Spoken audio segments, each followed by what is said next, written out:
Hello and welcome to Colombia and the mountainous city of Medellin. We're here for stage 4, the final stage of the Hyundai Archery World Cup, and this is the 6th time Medellin has hosted a World Cup competition.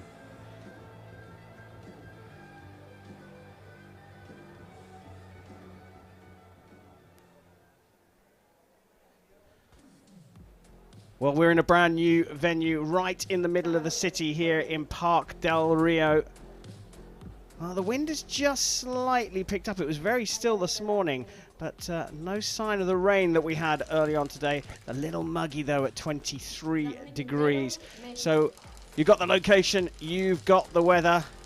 It's time to meet the compound women's final 4.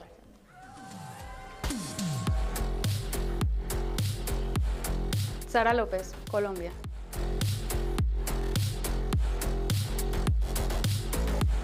Maya Becerra, México.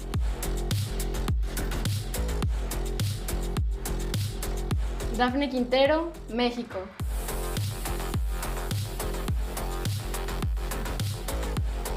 Ella Gibson, Great Britain.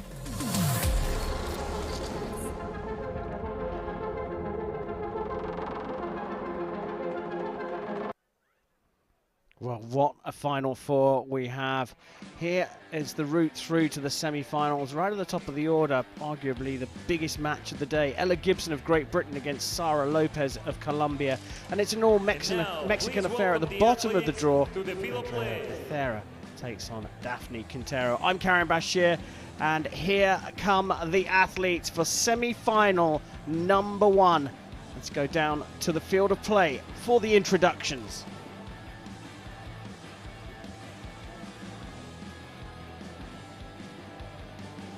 On target number 1, representing Great Britain, Ella Gibson.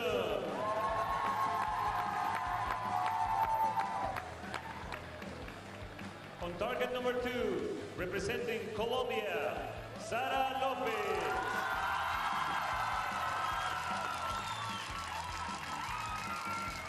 The line judge for this match is Clement Cesar. Well, they're the athletes for the first compound women's semi-final. Joining me in commentary is the expert Olympian from the Netherlands, Chef Vandenberg. Chef, great match to start. Yeah, I'm so pumped to start this whole session actually, but yeah, it helps that this is the first match we get to see. Ella Gibson here has just taken over the world number 1 seed from her opponent, Sara Lopez, a Colombian on home soil, shooting for a place in the Hyundai Archery World Cup finals. The stage winners get to go to the final. Gibson has won 2 stages of the 3 so far, but this is arguably a contest worthy of a final. Gibson to get us underway. Yeah, although there must be loads of pressure on both of these archers, Ella just manages to hit an X with her first arrow.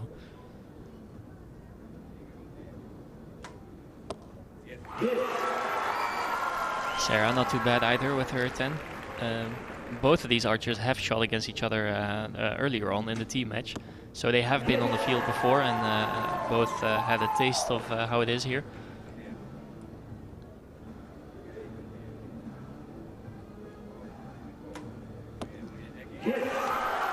And both showing us why they are the number 1 and 2 ranked archers in the world, I think now.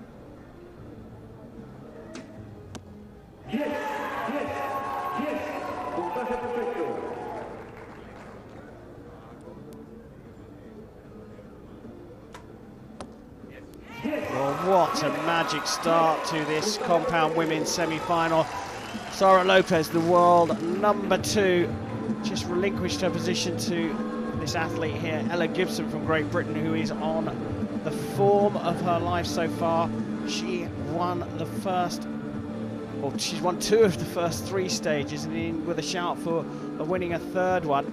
And just having a look at this, very clearly all in the 10s, but just checking whether they're X's.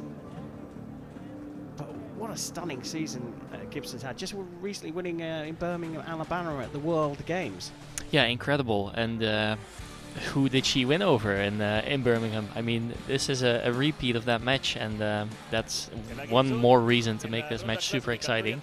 Yeah, partly because Ella knows that she can win over the former #1 of the world and the undisputed #1 of the world before, but also because Sarah might want some redemption, and yeah, they're both true to form in shooting a perfect end in the first end of the match.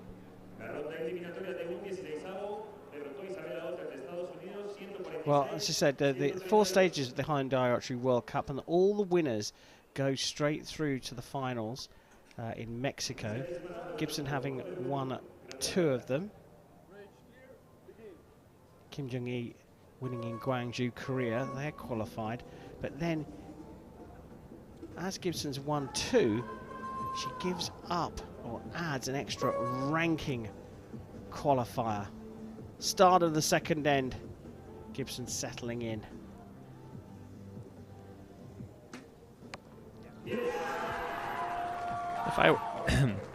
If I were her, I would probably give the side a couple clicks down, because her group is phenomenal, but it's just all low 10s so far. And for Sarah, the same thing. Yeah, she just gave her side a click to the right. So it's difficult to to give them advice if they're only shooting 10s, but.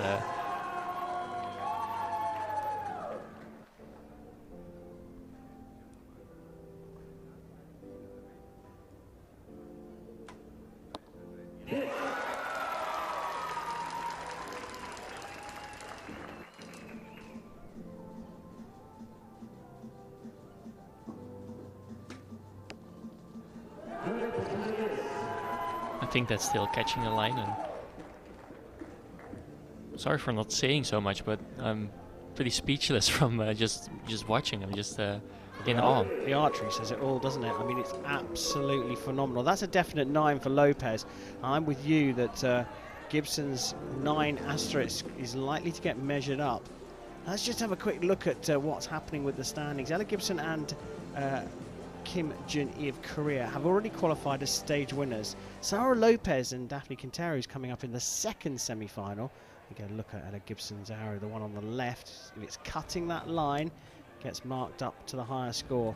But yes, Daphne Quintero and Sara Lopez have already qualified by ranking, so we know they're going to go. So in some respects, the pressure's off Sara Lopez here in this semi-final. Desde su debut internacional, Sara López ha ganado 184 partidos de 215 disputados. Ella Gibson de Gran Bretaña ha ganado 34 partidos de 47 disputados. It looked like Lopez knew that final arrow was going to drop out into the 9s. Gibson, a little bit of a nonchalant shrug there. You can see the reaction. At 50 meters, you can't see the target. Come on, Chef. You can, and to the trained eye, if you're used to seeing arrows fly to a target, you'll eventually spot where they land. But it's far enough that the untrained eye, so typically if people would come by and watch our trainings, or they would say, how can you even see where the arrow is hitting, or how can you even see the target in the first place if you're a bit far-sighted? So yeah, it is really quite far, 50 meters. Start of this third end, and Sara Lopez trailing by a single point. Shoots first for the first time, and she's back in the 10s. Hasn't missed yet, Ella Gibson. These two have shot 149 in the qualification through the knockout stages. It took a 149 for Lopez to beat Galantine in the quarterfinals, and a 149 for Gibson to beat Rona of Italy in the 8.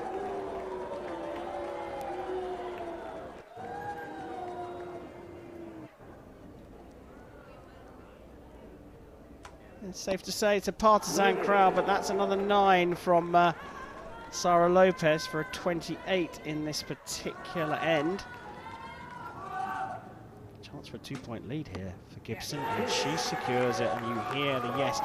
So she's having to block out the partisan crowd. It's quite understandable that they're all going to be behind Sara Lopez, but still a tricky thing when there's a bit of booing in there as well. Yeah, and that's not really something that happens a lot in archery. Typically the crowds are very respectful and will obviously root more for the people that they know or the people from their own country. But booing is not really, it doesn't happen a lot, let's put it that way. But I guess this is right in the middle of Medellin as well. It's open to the public, so perhaps they're not as knowledgeable as an archery crowd at other World Cups. Yeah, maybe that's the case, and yeah, I guess it's also just passion from the Colombian, seeing her country member do as well as she can. But I think Ella did a great job in trying to block it out. So yeah. Well, just one drop point from the British archer, 3 from the Colombian, so Sara Lopez will shoot first at the start of the 4th. Now, given the form of Sara Lopez, you'd expect her to see this one out now.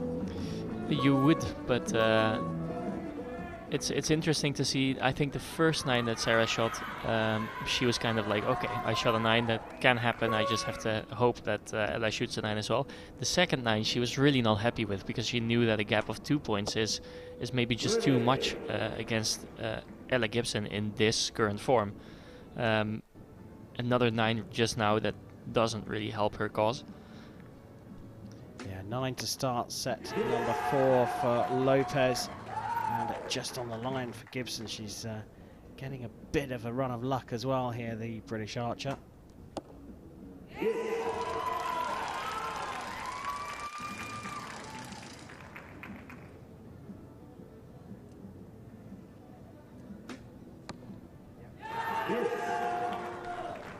Yeah, and she recognizes it. She recognizes that she's just hitting the 10s, and I think, again, in her case, maybe give it 1 or 2 clicks down. Just I would almost call them mental clicks on the side, because your group is so good, but it's just all a little bit low. She's listening to you, Chef. She's listening to her. That's her 3rd perfect of the match, and she goes 3 points clear with 1 end to play. And look, she's even indicating there she wants the arrows just to go up a little bit more. Yeah, if you're in Sarah's shoes right now, you're trailing by 3 points, and so far in the last 12 arrows that Ella shot, she's only shot 1 9. So the chances of Ella hitting 3 9s in the first place, or maybe even worse than 3 9s, is really, really slim. So yeah, all Sarah can do now is to just shoot as well as she can and hope for something weird to happen. She can't really even hope for the wind to play its part here, because it's a very gentle but very consistent breeze. Yeah, and yeah, you say that correctly. It's only a breeze. It's not really. It doesn't seem, at least, windy from where we're sitting. And this is a good look, even though it's all the way zoomed in. It was a good look to see how far 50 meters actually is, and how the arc of the arrow is actually quite high if you see it from behind. Yeah, we had a discussion about that last night, isn't it? We were saying, what's the way to try and translate from television pictures what 50 meters looks like? It's a blooming long way. It's a blooming long way from the lead for Sara Lopez as well. She is 3 points down to Ella Gibson and shoots first in the final end. Still making adjustments, but into the 10, but she needs Gibson to make mistakes now.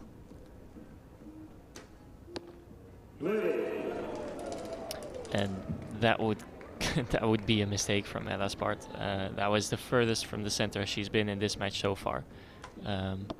It might be the pressure, or it might have just been that this was just not as good of a shot as the rest of the shots that she's made so far. She looks composed again, settled. It hasn't rattled her.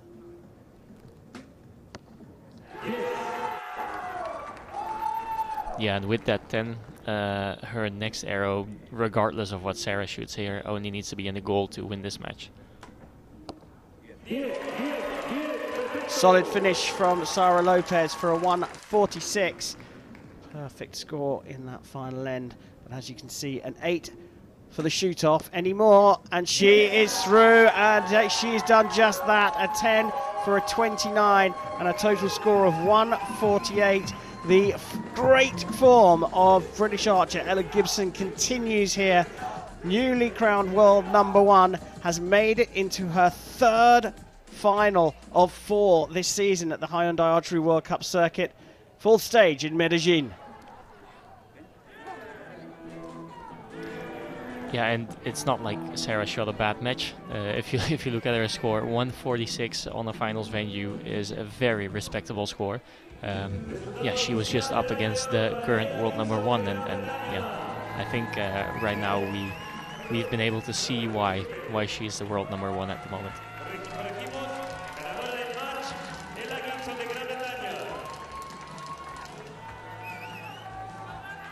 So winner of semi-final #1 here in the compound women's individual competition, Ella Gibson of Great Britain. She goes on to compete for gold. Sara Lopez will be back even sooner than Ella Gibson, as she will contest the bronze medal match. But before that, we have another semi-final. We take a look back over the match. There was just 1 or 2 arrows in the first 3 ends that Sara Lopez may look back on with regret, because after that, pretty level pegging.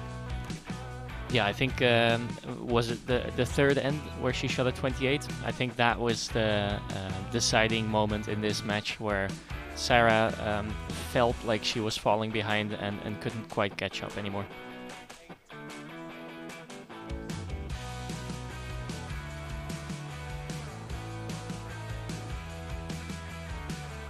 Coming on next is the second. Ladies and gentlemen, please welcome the coaches and judges for the field play.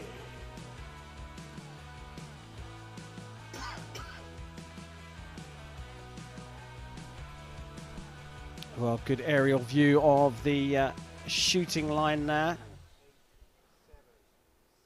The center of Medellin, northern city in Colombia, northwest of Bogota, capital city. Now, please welcome to the athletes to the field play.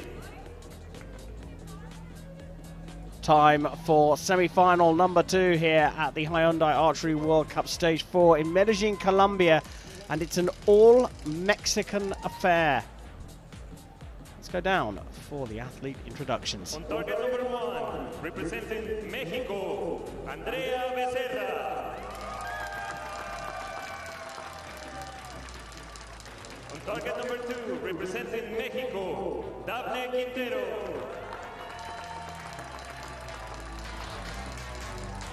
The line judge for this match is Roy Cortez. So the situation here is an all-Mexican affair, a very warm hug between the 2 athletes, and you'll notice a little change of t-shirt for one of the athletes. One's effectively in the home strip, the other one's in the away strip. That's to make it easy for us fans to tell the difference between 2 athletes from the same country. Yeah, it's very considerate of them, so we can keep them apart by a glance. So Quintero has already qualified for the finals by ranking. She could do it here with a stage win, but she doesn't need to, so the pressure is off her. Andrea Becerra, well, she has to win to have a chance of making the final stage. 9.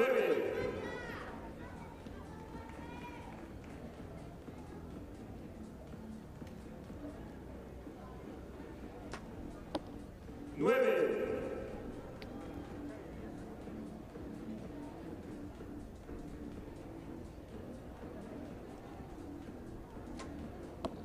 10. So the sighter worked better for Becerra. 10.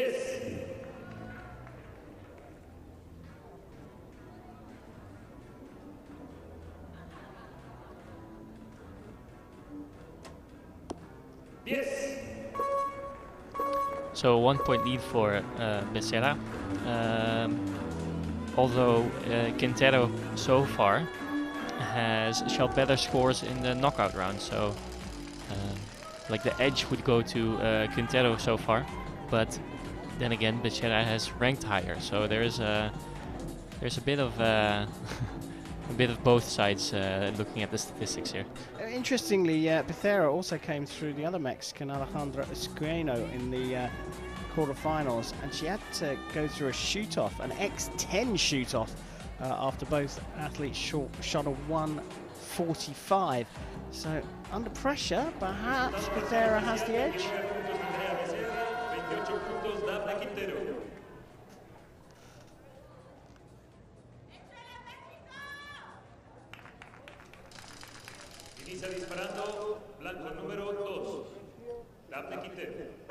So I should have said that Becerra came through the Colombian Esqueno in a shoot-off. She's leading by a single point here, going into the second end. So Quintero to shoot first.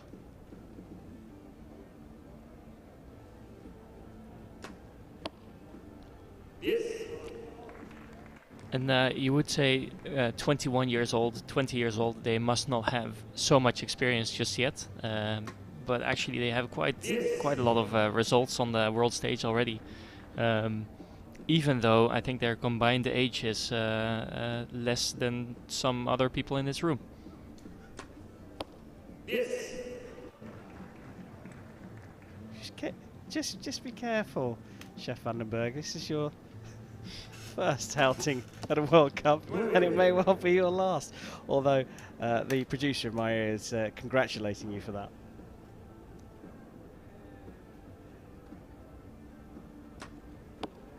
Yes, yes, yes, perfecto.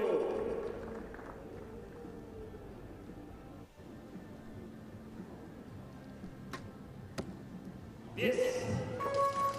Well, scores matched on paper, but that 9 from Quintero, the first arrow, has gone for a measure. Did you have a gut feel on that one? Yeah, I think that one caught the line. I think it will be rewarded the 10. Well, it's an important one as well. A 29 from Becerra and potentially a 30 from Quintero bring us all square here. Now there it is. Is that the bottom arrow we're looking at? It is. Yeah, that's definitely in. I think it even got a little yellow on the inside of the line, so we're going to be all square, aren't we? 58 apiece as we look back over that end.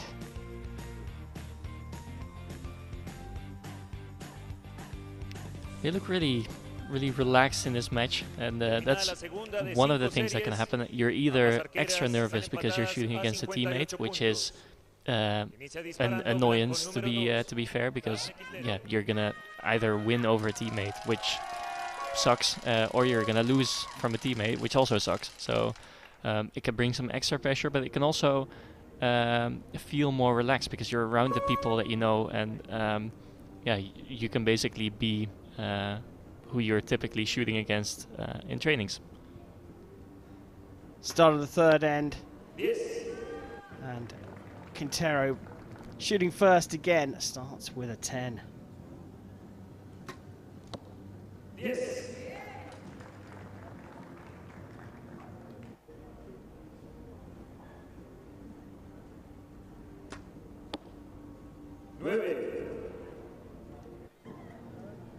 She's got that feel, hasn't it, of one that could just go down to just 1 or 2 arrows. Yeah, so far they've pretty much matched each other end by end, and Becerra has now the advantage over Quintero, but yeah, both shooting really well.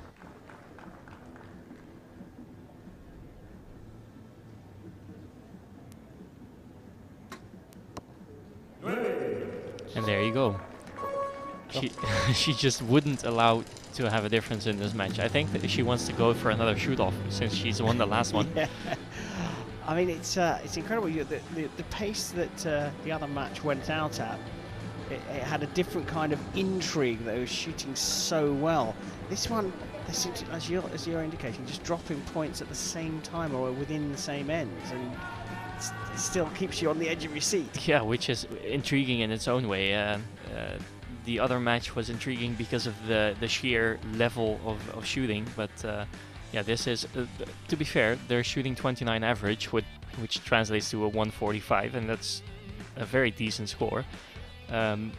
But it's just not the same feel that we had in the Clash of Titans that we've just had. But it's a very entertaining match, and they're shooting really well. And there we get this aerial view down at 50-meter range.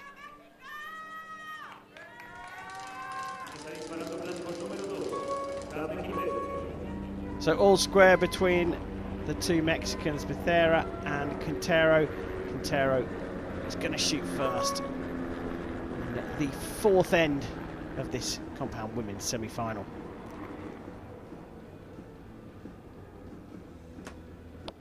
Yes.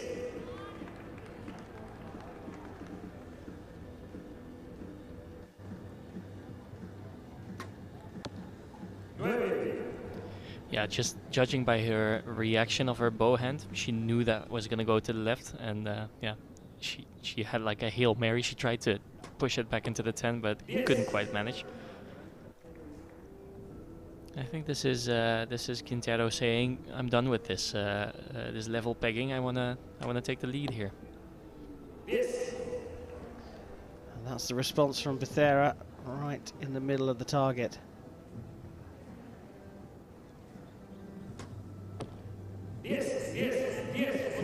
Well, that's her second perfect of the match. She's going to have the lead whatever happens here, and it's 2 points instead of 1. So 115 plays 117. The way this match has been going, I'm not going to call it just yet. Could swing around, but we haven't had more than a 1 point swing at all through the match. No, this is the first time we've had more than a 1 point between them. And I think I was ready to go and say, if you're 1 point behind before the last end, you still have a very good chance of winning the match, because you can really put some pressure on the opponent. 2 points is a different story, though. You can still win the match, obviously. There's a lot that can still happen, but it's a little less likely, because then you have to have the opponent miss more than 110, which in compound shooting is just not as likely to happen. Well, Becerra needs to have her best score yet. She's done 29s in all 4 of the ends so far. So she needs to shoot a perfect and hope that Daphne Quintero matches her worst score, which was in the very first end. But since then, she's gone 30, 29, 30. So yes, I tend to agree with you. A 2 point swing in this last leg is unlikely. But as we saw earlier on, in the mixed team bronze medal match, it's not over until it's over. Becerra to shoot first in the 5th and final end. Yes.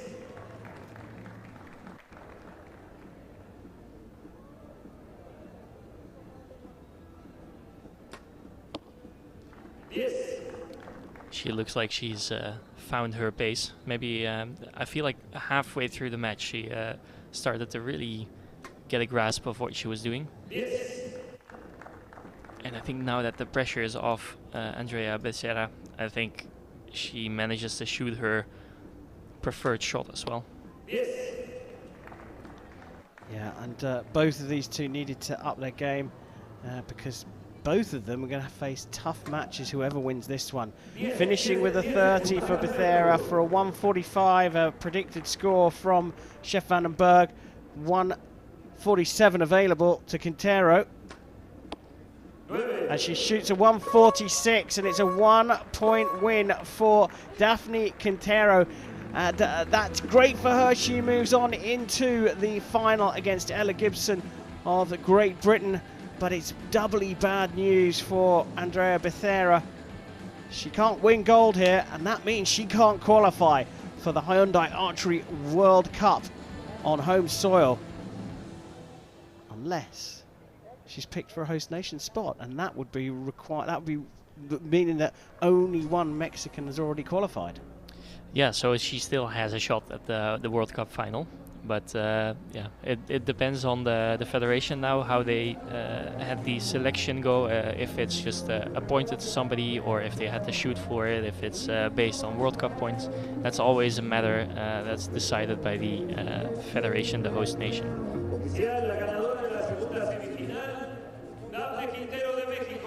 Well, confirmation there that Daphne Quintero of Mexico has won the compound women's semi-final number 2 and goes on to face Ella Gibson of Great Britain in the gold medal match.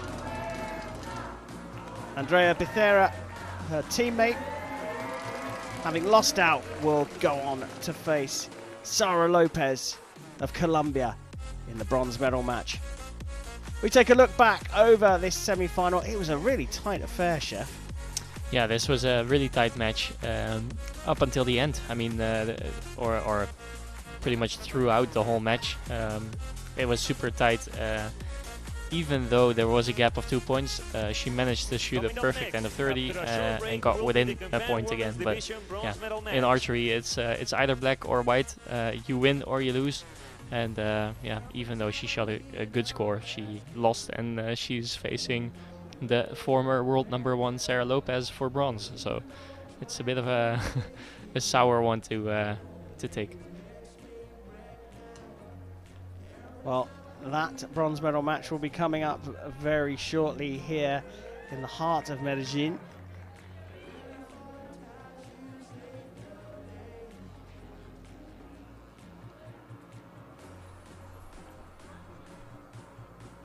Well, certainly the stands, the temporary stand that they've put up here is filled up for this afternoon's action here in Colombia.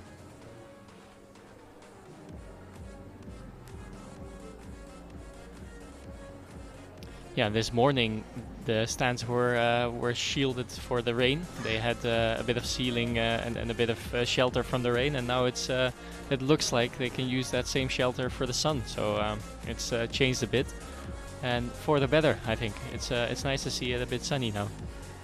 Yeah, heating up, and you can see the bronze medal contenders lining up, and clearly good, strong relationship between all of them.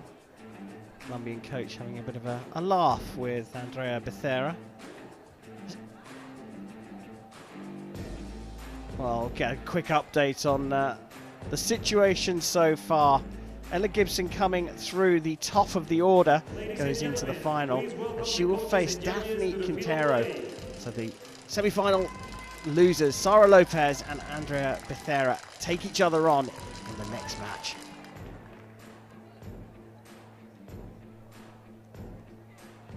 Plenty of Mexican support in the crowd. As we zoom out there, we're going to see a lot more Colombian support, of course, for Sara Lopez. Get a close-up of her waiting in the wings and their equipment. And now, please welcome the athletes to the field of play. It's time to go down to the field of play for those athlete introductions. It's time for bronze here in the compound women's individual at stage 4 of the Hyundai Archery World Cup.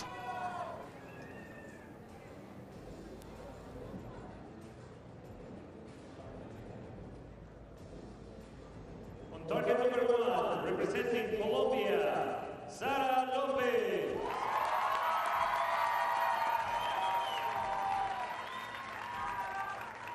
On target number 2, representing Mexico, Andrea Becerra. The line judge for this match is Clement Cesar.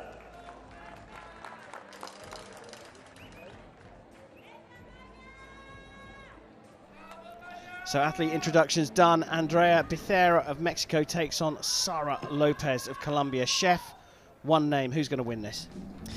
I'm inclined to say Sara Lopez in this one.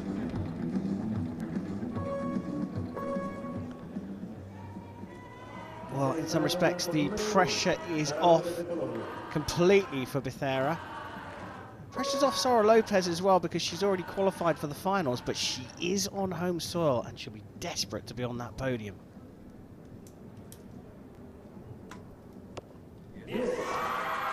I think there was also a bit of pressure in the last match, being old versus new guard maybe, where of course Sarah has been the undisputed #1 in the world for so long, and Ella has just kicked her off her throne. Maybe she wanted to prove people wrong, or yeah, she wanted to prove that she is still well up there. So I think that maybe put some extra pressure on her shoulders as well. Yeah, there was a bit of a wiggle in that shot, and she knew that was going to go there.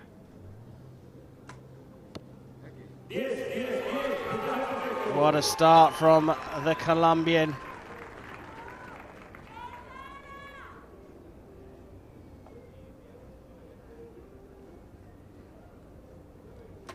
You just see a little bit more movement in Becerra, as you were saying, Chef. She does get away with a 10 in that case, but the 9 beforehand, you could almost see not only the instant effect it had on it, impact on her, but you could almost drill into those thoughts thinking, oh, I can't drop any points against Sara Lopez. Yeah, not if Sarah is shooting like she can shoot, and yeah, it seems like she is back on competition, or back in competition shape now. The last match against Ella was actually really impressive. Of course, she had that end of 28 points, but I have to admit that the rest of the match was really good. Yeah, it certainly was, and I think you're right. You're starting to see that, just that air of confidence about her with her shots. She seems calm at full draw. There's none of the nerves and the dipping of confidence that she talked about when she was interviewed by us ahead of the Paris World Cup, which she wasn't competing in. Good to see Lopez back. She's leading here, so it will be Andrea Becerra to start end number 2.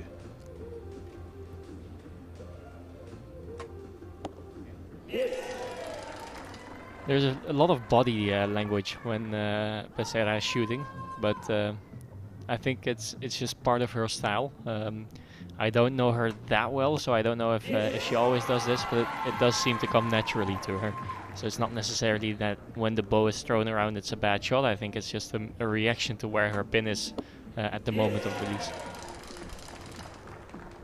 You're talking about micro movements at this end of the shooting line making much bigger differences at the other end. Yeah, that's essentially what's happening. So the scope in the compound sight has magnification in it, so it's easier to see how far you're drifting off of the center of the target, and then the release goes off in an instant. You have to react to that or not if your sight is in the middle. So yeah, there's a lot more movement going on typically than with a recurve bow, where you can have subtle steering movements compared to this compound. Arrow flying between 80 and 100 kilometers an hour faster because of the mechanical aid with a compound bow, but I'll tell you who's flying faster here. It's Sara Lopez. That's 2 30s in a row. She's looking in absolutely stunning form again. Yeah, this is what we've come to expect from Sarah, and maybe that's also what was such a heavy toll on her mentally. That this is what people expect her to do. All smiles here in Medellin, though. She's here right at home. Tercera serie inicia disparando Andrea Becerra de México. Becerra, though, just a couple of times has shown a little bit of deep thought about what it is to lose each single point. And let's face it, she's not done too bad. 2 29s. Well, it's been perfect so far from Lopez. And number 3, and Andrea Becerra sets up again.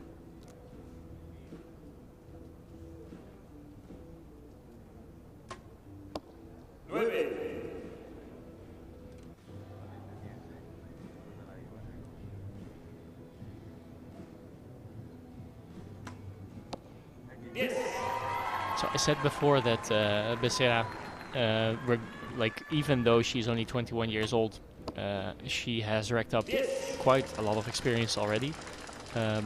For Sarah, this is basically her second home, I think, to be on a finals venue. I just did some calculations, and World Cup stages only, including World Cup finals, she has 41 medals combined. So I think that's more medals in the first place than I can remember being on a final stage in the first place. Yeah, she's prolific, isn't she? And she is on fire here. She's not dropped a single point. 2 dropped in that end by Becerra, and the gap opens up to 4 points. Lopez is back.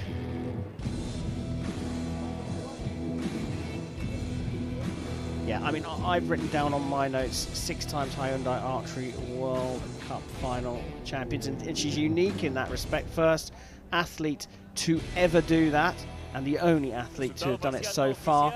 And then I've got written on my notes, too many medals to tell the audience about. Just prolific. Yeah, a match is typically only like 15 minutes long, and I don't think we can fit all of her accolades in 15 minutes. Not a chance with Lopez. But if you're interested, have a look on the World Archery website. There's brilliant athlete profiles there. Go and search Lopez, and make sure your printer's full of paper if you want to print off her profile, because it goes on for pages and pages and pages.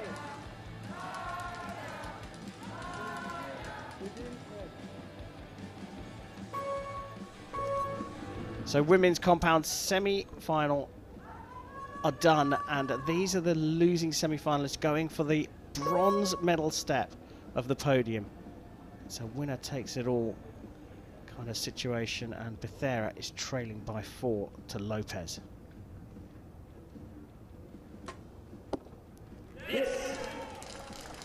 And you have to feel a bit for Becerra right here, since she is actually shooting quite well, but she's just shooting against a Sarah Lopez with a point to prove. I really have the feeling that Sarah is standing here for an exhibition match, to show what she can do and what she's capable of doing. So it almost feels like an unfair matchup, but that's just the shape that they're both in right now.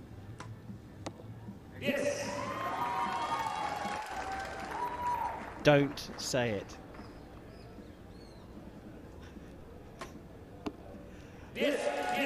Now, the middle arrow there set up for a measure, but we both think that that's a perfect score. So 116. Is it going to be another perfect score from Lopez? Yes, it is. That is number 4 in a row, and she's on 120. We think that Becerra is on a 116. Chef, you agree with that? Yeah, I think that middle arrow was in, but from our point of view at least.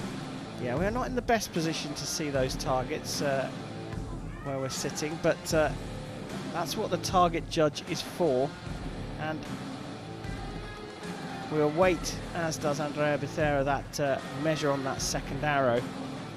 But nonetheless, can't but marvel at the performance so far in this bronze medal match for Sarah Lopez. She is still smiling, but I've told Chef not to say it. I'm sure you all at home are thinking the same thing. Can she do it? Can she do it? Well, it's on the cards. It's on the cards.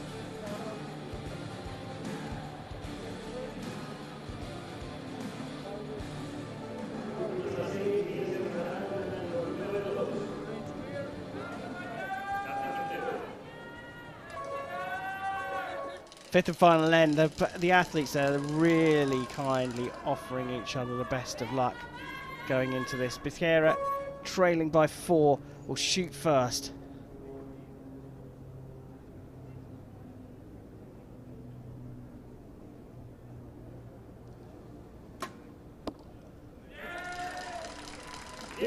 Solid 10 to start. Yeah, again, she's shooting a really good match, actually. It's just not a great match in that sense.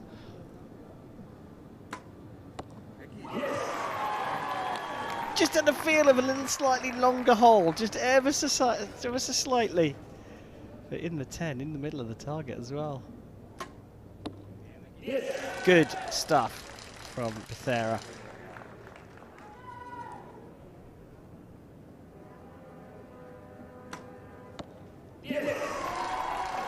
Well, I don't know about you, but my heart rate has gone up a couple of notches. And a good finish from Andrea Becerra. The match is over, but can she do this? Yes, she can! That is a perfect 150 for Sara Lopez, and she's done it here in her hometown, in her home country, Medellin, Colombia. Sara Lopez is back. Chef, honestly, my heart rate did go up then. I'm just thinking, can she do it? Can she? You're just urging the athletes on to do that.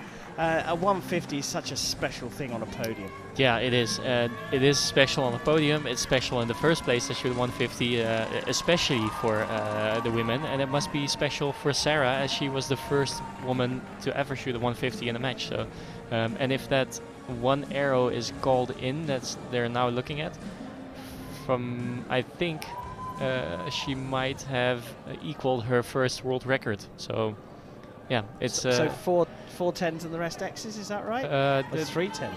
5 tens and the rest X's. So 4 tens would be the world record of Linda Ochoa. That'd be interesting to see what comes out here, because that looked... Yeah, it looked really good, but I looked at the scores, the live scoring, and it looked like she had... Okay, it says here she has 5 or 6 tens. Okay. Well, that's what we've got to go by, but whatever she's got, she shot a 150, and she is the bronze medalist here at stage 4 of the Hyundai Archery World Cup. And we take a look back over it. Just a couple of signs of, dropping a point early on is not such a big deal unless you're up against Sara Lopez. And we saw that second arrow from Becerra. You could see she was thinking, crikey, that could be it now. Yeah, and weirdly, because she hasn't shot in this at this level for some time now, but it truly felt at one point in the match, I think halfway through the match or something, you said Sara is back, and I agree. This is a testament of that. So it was a really impressive match to watch. Well, the women have one more match to go here on Compound Saturday. And what a way to finish off their tournament. It's the gold medal match between Ella Gibson of Great Britain, who's being led out by Daphne Quintero of Mexico. Both athletes qualified for the Hyundai Archery World Cup final. This is about bragging rights. Can Quintero do it with a win? Can Ella Gibson make it a hat-trick of wins? And next question, has Ella Gibson gotten inspired by Sara Lopez 150 just now, and maybe thought, I can do that?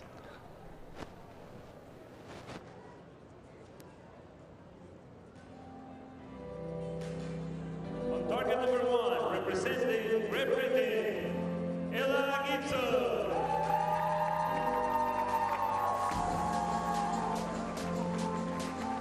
On target number 2, representing Mexico, Daphne Quintero.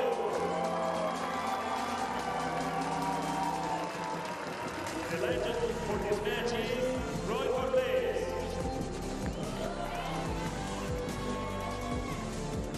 Well, Chef, I'm going to throw that question right back at you.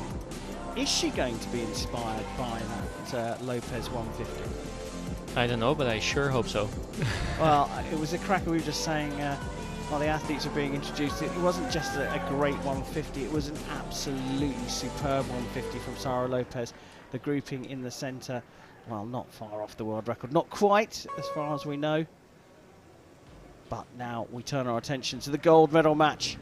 Ella Gibson of Great Britain to shoot first.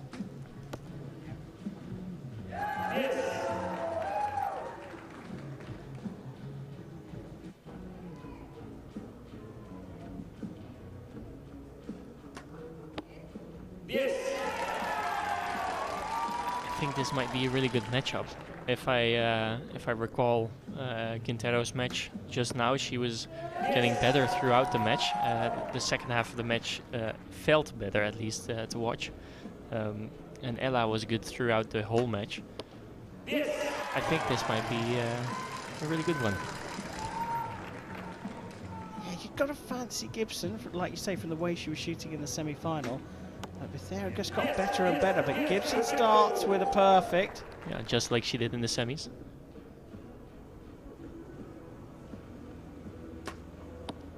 And he's matched by Quintero. I think you may be right, Chef Vandenberg. I think we're on for a match here.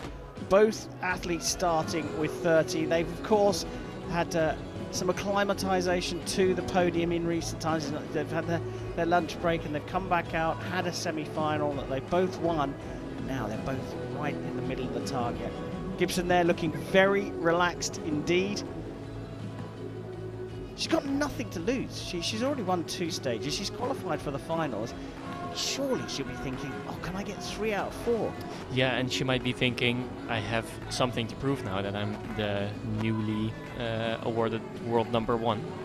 So there might be some extra pressure there, thinking I am the clear favorite, so I will need to win this match to prove that I'm the favorite. And you're hinting really at the beginning of potentially a rivalry between Lopez and Gibson that could last a number of years. Yeah, even though Sarah has been around for quite long, she's only 27, so she could go for I don't know how many years still. All square in this gold medal match here in Medellin, stage 4 of the Hyundai Archery World Cup. Ella Gibson against Daphne Quintero, and neither of them have missed the middle so far.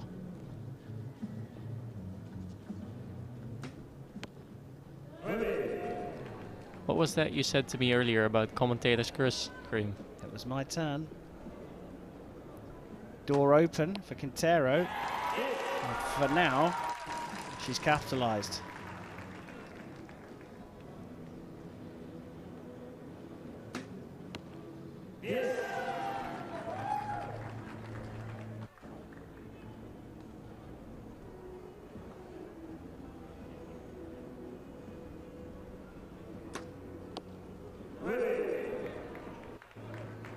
Did you clip her first arrow there?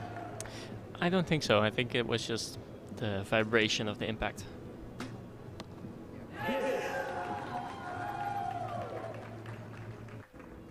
So both of them have dropped a point. The first one so far in the match. And both of them are staying level with each other. 59 apiece here in this gold medal match, and both athletes looking really composed and relaxed. Is that because they're both qualified already? It might be because they're both qualified. It might be because they know they'll get a medal, or at least they're in the final, so if they lose, they will still be on the podium. But they're just also, I feel like in the previous match they were also quite relaxed, so it might just be in their nature. Or something they have trained for. That might also be the case. So many possibilities. Yeah, it's an interesting conversation on its own, that, isn't it? That it doesn't matter what your process is as long as it's good and it's consistent. Yeah, archery is all about consistency. So even if your shot process or your process in general, your mental process, if it's not what it should be, as long as it's consistent, it doesn't have to be textbook. As long as you do the same every time, you'll hit the same spot every time. So that's essentially what archery is all about. And it's not just the physical process as well, it's the mental process. So you'll see some athletes that are very straight, very serious looking. These two, as we've mentioned, tending to try and be relaxed in between ends. Start of the third. Nothing between Gibson and Quintero. Gibson to shoot first.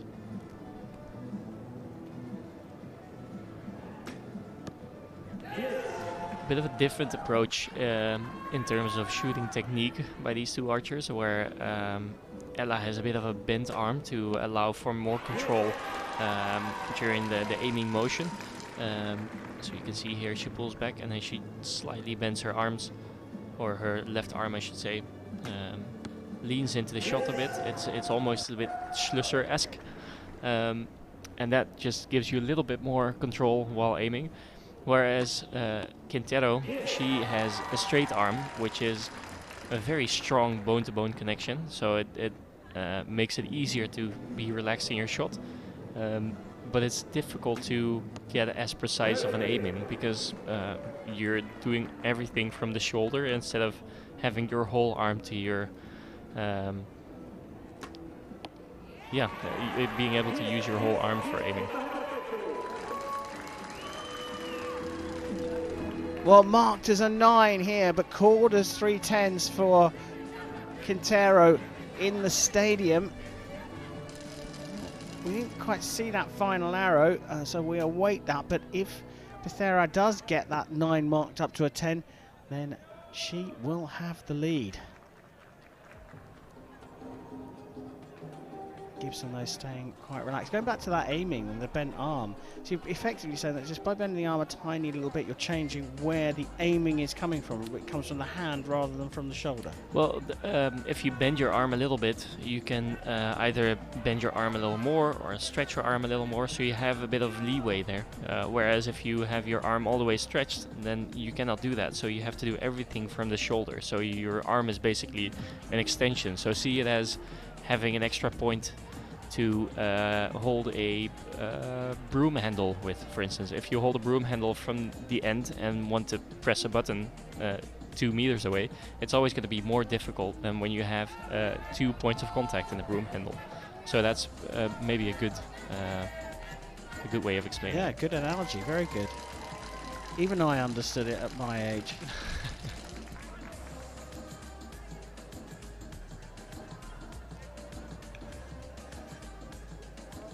Well, we're waiting for this score to come in. We did get a look at it, but with the camera angle, it wasn't. I mean, it probably looked more out than we thought it was.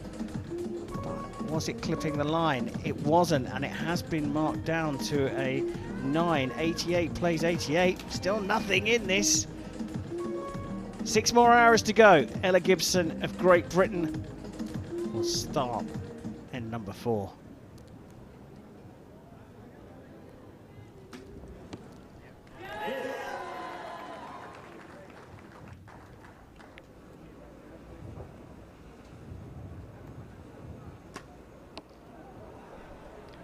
It just started raining.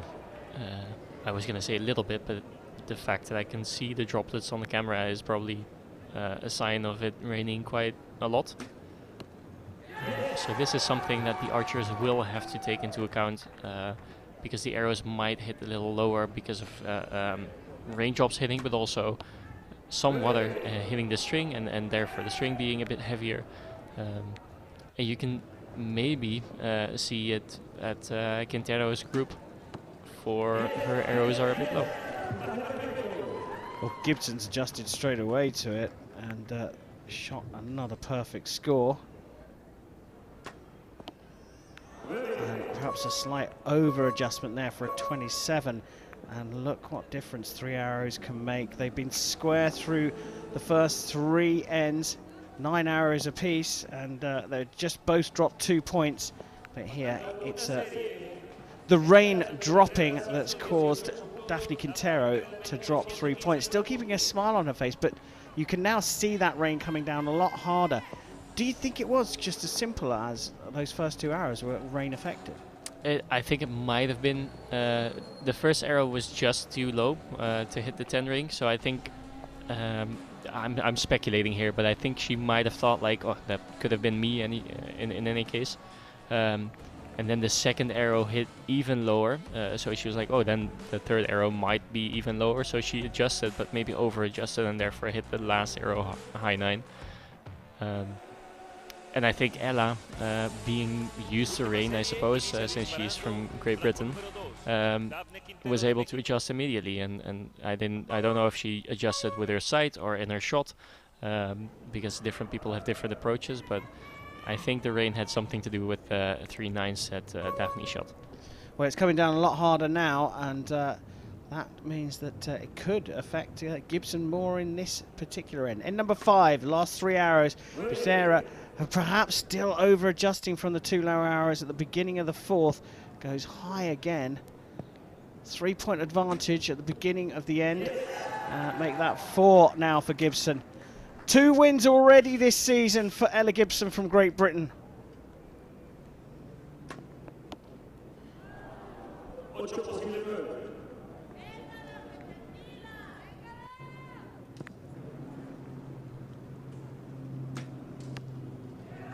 Oh, so solid.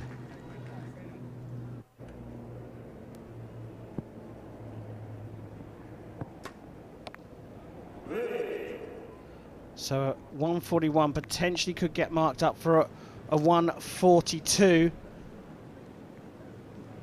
So a 5 will guarantee the win. It's just in the 9, but it's more than enough. She won in Antalya, she won in Paris, and now Ella Gibson has taken her 3rd of a hat-trick of titles in the 2022 season here in Medellin, Colombia. Gold for Gibson from Great Britain.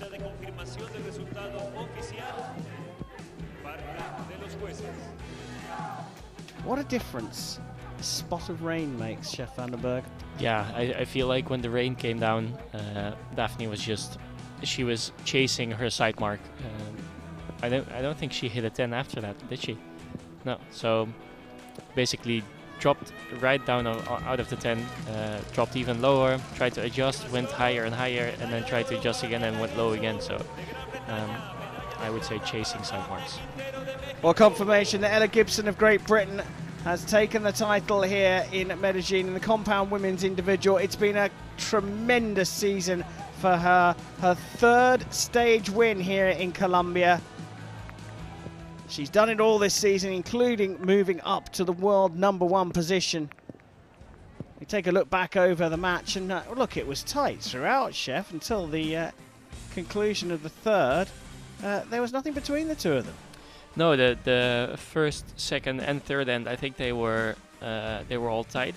And then, yeah, just when that rain came down, Ella kept on shooting 10s, and yeah, Daphne kind of missed the side mark.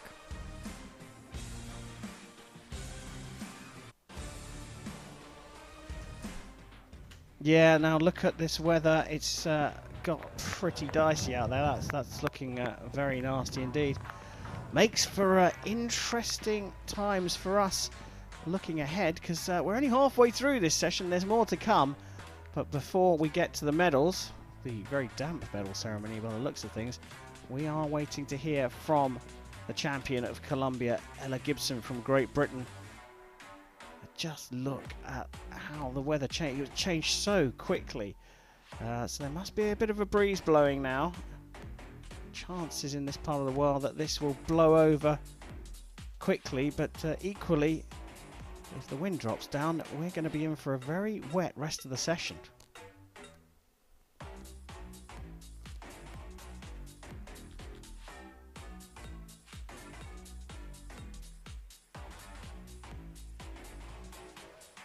Damas y caballeros, debido a situaciones climáticas, haremos una espera para dar inicio a la ceremonia de premiación. Well, it is now time to go and find out what the new champion of Medellin has to say.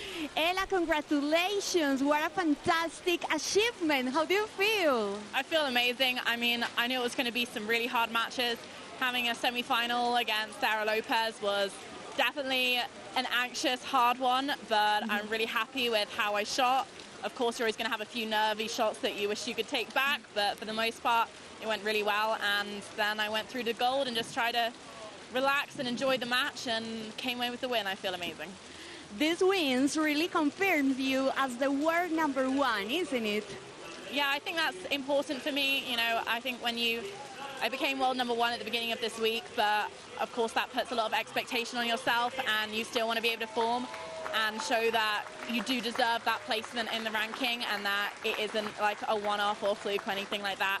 So it was really important for me to come out and not necessarily win today, but to shoot really well and show that this is how I shoot. Can we expect what can we expect from you in Mexico? Honestly, I have no idea. I've never been to a World Cup final before. I have no expectations. I'm going to go in, I'm going to shoot my game, and if someone else shoots better than me, then I'll shake their hand and say congratulations and continue with it. All my aim is for it is to shoot at my level and nothing else. Thank you, Ella, and congratulations. Thank you. Well, Chef, you said it. The weight of expectation that comes with becoming the new world number one. Well, Gibson said, yeah, she wanted to prove why she's there. Yeah, it only makes sense, doesn't it? Like she said, you don't want to have people think it's a fluke. You want to prove that you actually deserve to be the world number one. So, yeah, it makes sense that she's feeling that extra pressure. Maybe that's why I never got past world number 2. At least you got that into the live commentary, though. Going to throw that question at you, though. How do you think she's going to fare at the World Cup finals in Mexico?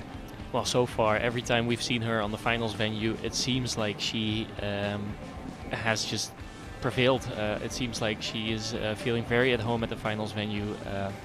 And the nice thing about the World Cup final is it's only shot at the finals venue. There's no elimination matches on a big elimination field. So I think she'll do well. It's got a sense that it could be a grand finale for Ella Gibson. 2022 has been a great year for her. 3 Hyundai Archery World Cup stage wins. It'll be the 3rd time that she's going to be on top of the podium out of the 3 events that she's attended.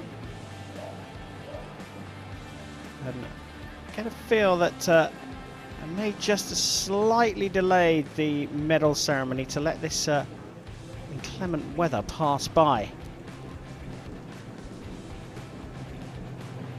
Mountain of colours gives us a good view of how heavy it is raining, and we have had confirmation that the medal ceremony has been delayed for 5 minutes, and well, at least initially delayed for 5 minutes.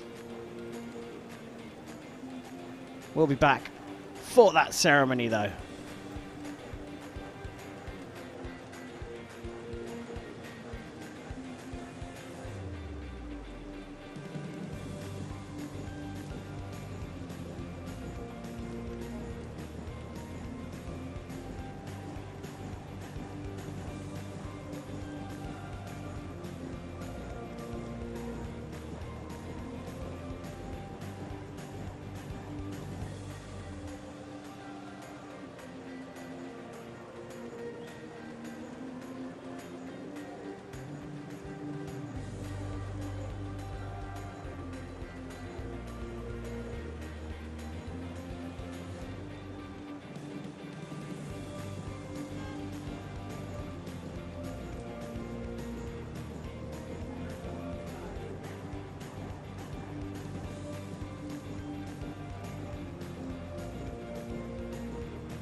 gentlemen, the victory ceremony for the compound women.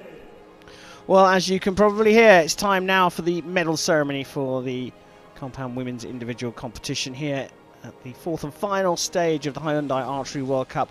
Delayed by 5 minutes to let the rain blow through. It does look like it has just calmed down a tiny bit, but we can see those flags waving, which means we've got a bit of wind here now, just to add to the intrigue. Victory ceremony for the compound women here in Medellin at the fourth stage of the Hyundai Archery World Cup.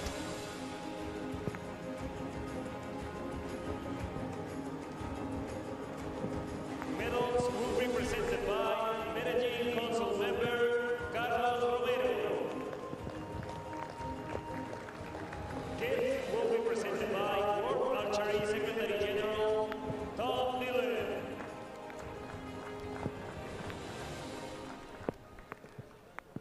Bronze medal representing Colombia, Sara Lopez.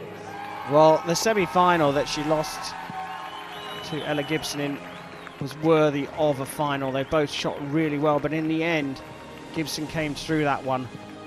But it wasn't show over for Sara Lopez. She shot a perfect score to take that bronze medal.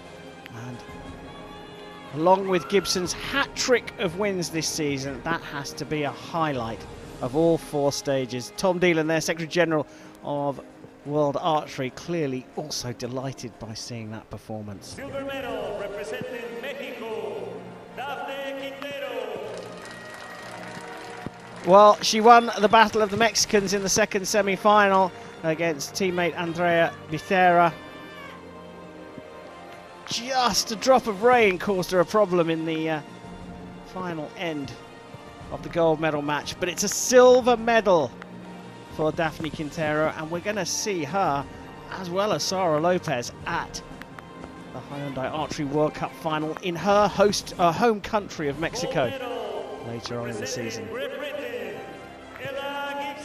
But she is the athlete of the season in the compound women's discipline. She won in Antalya, she won in Paris, and now she's taken a hat-trick of stage wins here in Colombia. What a special moment for Ella Gibson from Great Britain. She really is the superstar of the compound women's discipline at the moment, and she'll get to celebrate for the third time this season, well, certainly in this circuit, with her national anthem.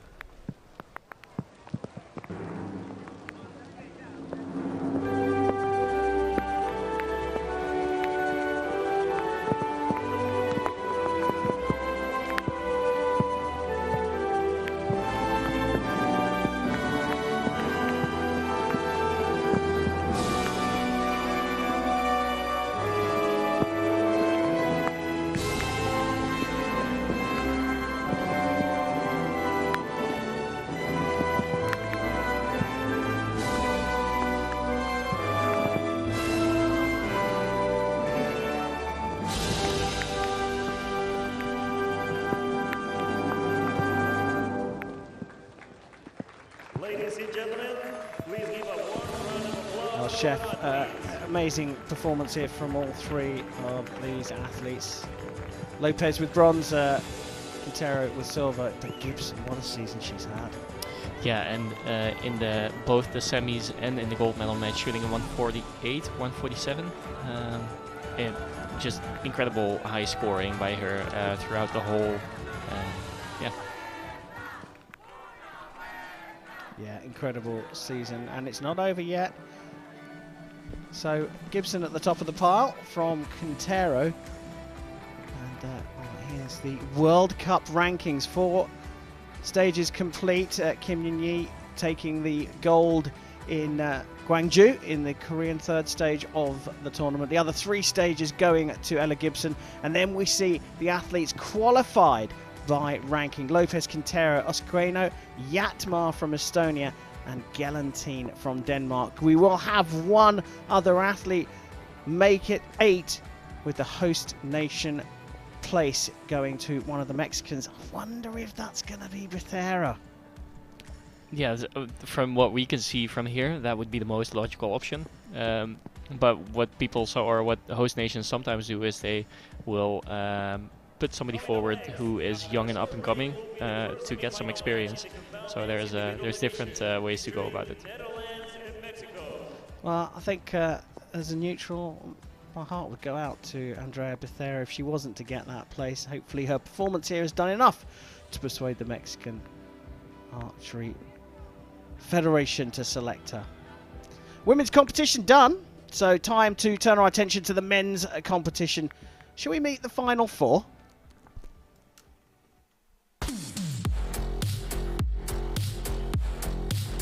Miguel Becerra, México. Jimmy Lutz, USA.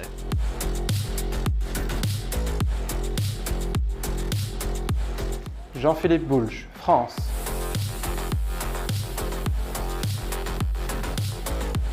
Mike Schlosser, Netherlands.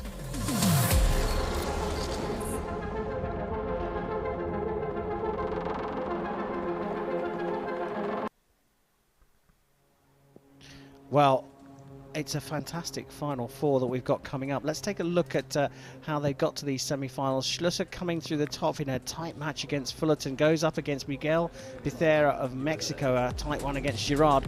Bottom of the draw, JP Bulch goes up against Jamie Lutz in the second semi-final. So two thrilling semi-finals to come. Mike Schlosser, Netherlands. Well, Chef, let's get this out of the way early doors. Mike Schlosser from your home country, the Netherlands. Mr. Perfect, as he's known, world number 1, going up against the world number 11, Miguel Becerra from Mexico. Who do you fancy on that one? Obviously, I would like Schlosser to win. Well, there we go. That's Michael Weiner there. He's the athlete that potentially could benefit if the results go his way. Watching on with great interest to see whether he qualifies for the Hyundai Archery World Cup final. And we know that Schlosser and Bulch have already qualified from our Final Four. The only way the other two can qualify is if they win. Miguel Becerra and James Lutz have to win this competition to make qualification. Well, here we go. Time for semi-final 1 of the compound men's individual competition. Miguel Becerra of Mexico takes on Mike Schlosser of the Netherlands. Let's go down to the rainy shooting line.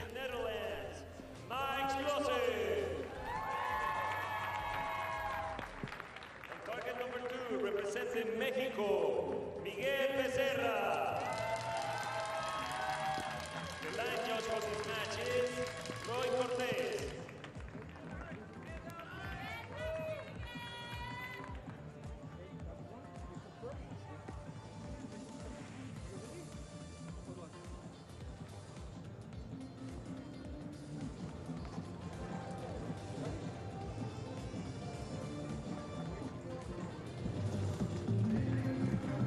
Well, introductions done here. Semi-final number 1 of the men's compound is about to get underway. It's a big ask for this Mexican Miguel Becerra, but he has been through Gerard, Gelantine, Hansen to get to the semi-final.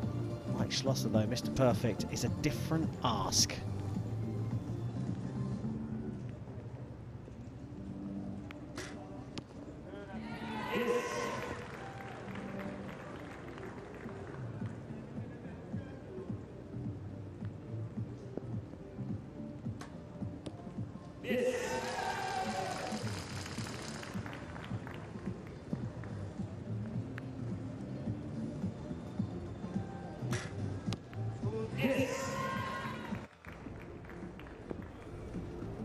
Fabulous start here from the pair of them.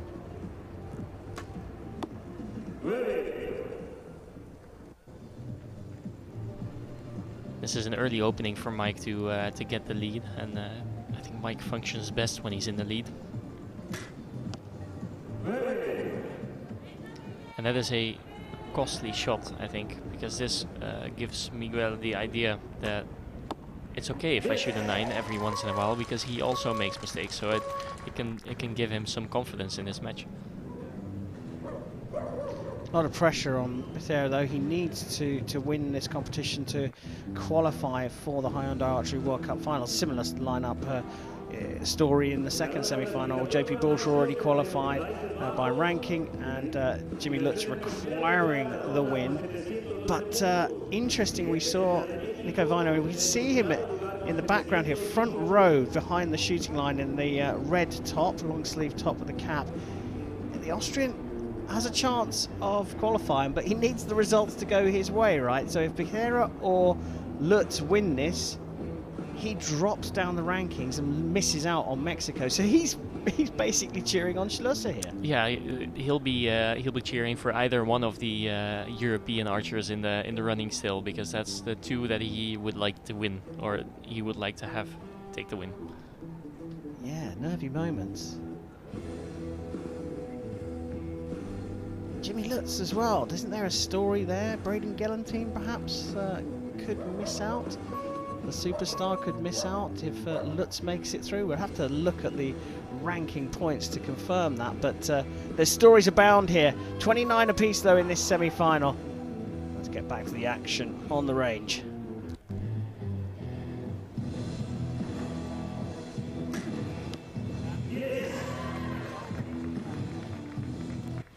In any case, if Wiener doesn't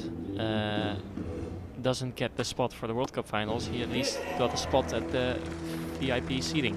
So he's a winner nonetheless. Always glass half full, Chef Vandenberg. Is it hard for you to commentate on your countryman? It's difficult to not root too much for him, because obviously I try to be not too biased in my seat right now. But I'm good friends with Mike, and I've shot with him for so long that it's difficult to not root for him. Quite understandable too, as he gets a 30 to take him to 59. But Becerra also in the same position here. A bit more pressure perhaps. He's not happy with it, but it looks like it's gone in the 10 to me. Why did he give that little grimace then? That was a really good question. I wish I knew this this time. But I'm happy to see that Mike looks relaxed and he looks calm and he looks like he's having fun. So that's typically a sign that things are going well. Becerra is maybe not the guy that smiles too much during a match, but he did smile when he won the mixed team bronze earlier. And the first smile we saw from him was after the match when he shot the 10 that he needed to take the match. So it might be that he's just he's this stone-faced killer on the field, and then yeah, if he gets the job done, that's when he allows himself to smile. Well, we talked about this, didn't we? The physical process you want to go through, you've got to try and replicate every time. But in terms of mental process, as well as the physical process, it's individual. If you want to be the stone cold killer, really straight-eyed and not give away any emotions and just look serious all the time, if it works for you, that's fine. Yeah, and some people see it as hiding emotions, which is it can be tiresome, and it can block out the things that you need as well in an archery match.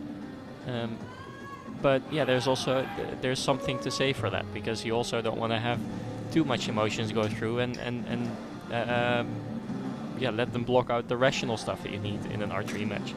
So there's always a fine line of yeah, how much emotion you want to show to yourself, but also to others. Start of the third, and both back in the 10s. Both shot 30 in the last end. The perfect score.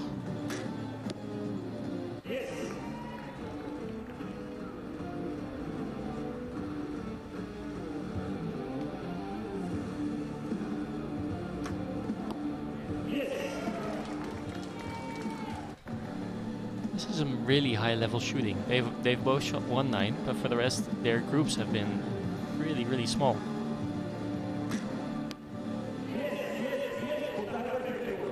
Two in a row for Schlosser.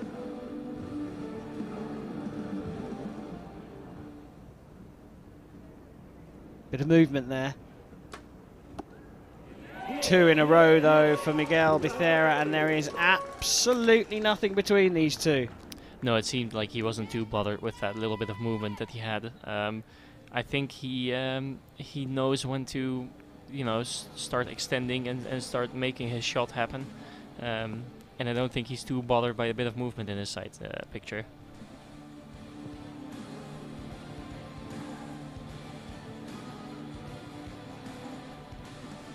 Después de 3 series de 5 posibles, ambos arqueros están empatados con una puntuación de 89 puntos.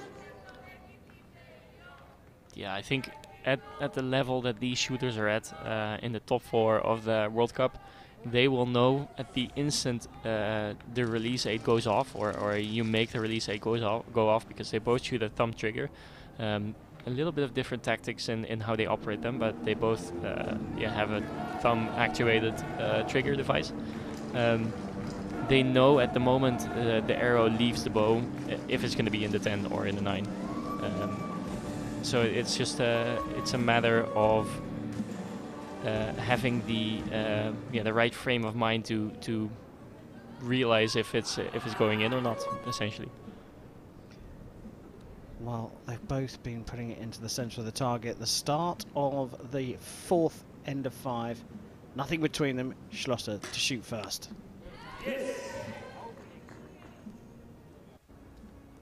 The more he piles into the middle of that target, the more that hole in the 9 stands out.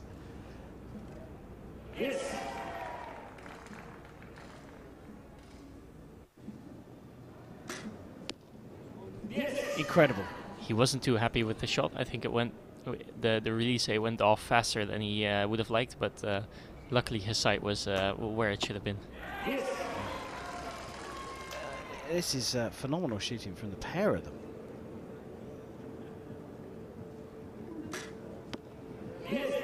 Three in a row for Mike Schlosser. 3 perfect 30s. Only 1 point dropped by the Dutchman. Bit of a longer hold. Only 1 point dropped by the Mexican. 1-1-9 apiece. 3 arrows apiece left. This is... well, we got used to Mike Schlosser scoring like this, but this is an incredible performance from this young man. Yeah, it is, and it doesn't come out of nowhere. He just comes off of winning the World Games in Birmingham, USA. So it's not like he suddenly came out of nowhere, but it seems like he's really good at dealing with pressure. Also at the World Games, I think JP Bulch was shooting against him in the final. He put up a perfect 30 in the last end to put some pressure on Becerra, but he was left unfazed. He just kept on shooting 10s and clinched the match anyways. So yeah, I think we have a silent killer over here. Yeah, rising star for sure. Schlosser's talked about some of the issues that he's had, and believe it or not, even mentioned target panic in the interview, that he's struggling with. I mean, we talk about the pressure that success brings. His nickname is Mr. Perfect. Yeah, I think what Ella is experiencing now, Mike has been dealing with for several years now, and it has taken its toll at some point where Mike was affected by some target panic, but I think he's working through it. Speaking of hiding emotions, we just had a view of Nico Wiener in the background, and he is holding his head in his hands with his elbows on his knees, so he's just supporting his head. So I think the pressure is weighing down on him as well. Start of the 5th, Schlosser and Becerra inseparable.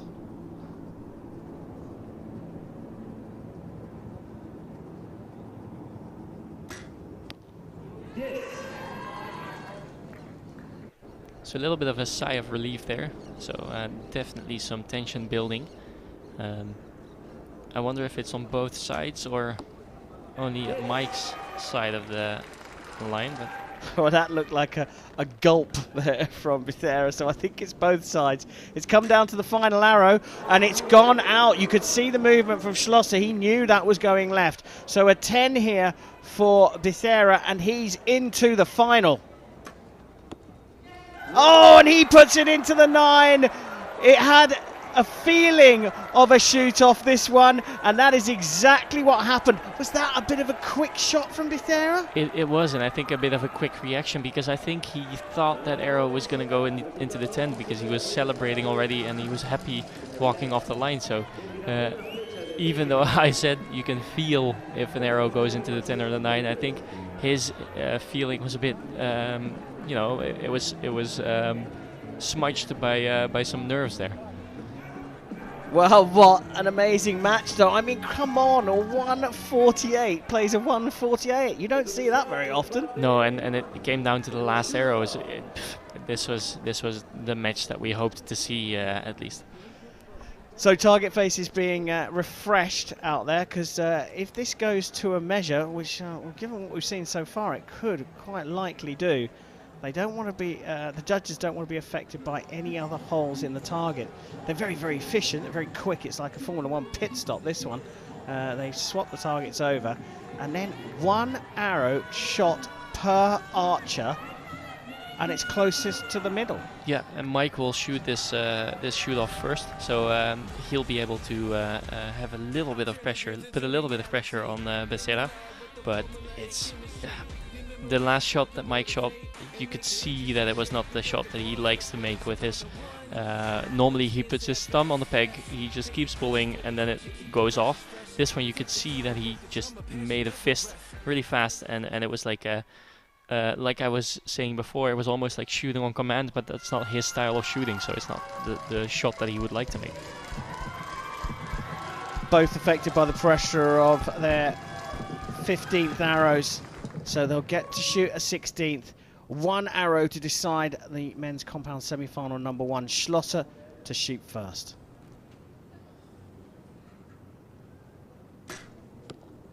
Well, there was a lot of movement there just before the arrow went off by his standards. Becerra, all he needs to do is get this into the 10. And he's right in the middle of the target. What an amazing win for Miguel Becerra, winning a shoot-off 10-9 after a formidable match. 148 plays 148. A warm hug from Mike Schlosser. He's already qualified for the World Cup finals with 2 stage wins this season, but Miguel Becerra keeps his dream alive here in Medellin.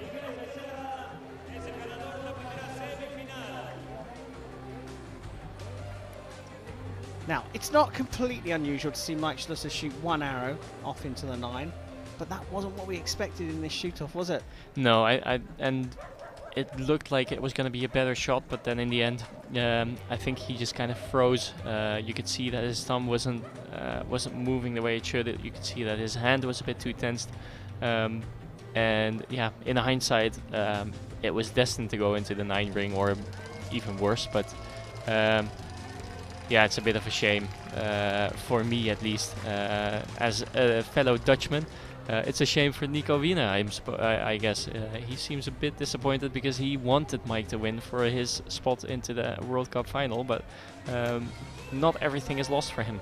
Unfortunately for the Austrian, the tension is going to remain high, not only through this second semi-final, but also into the gold medal match as he awaits.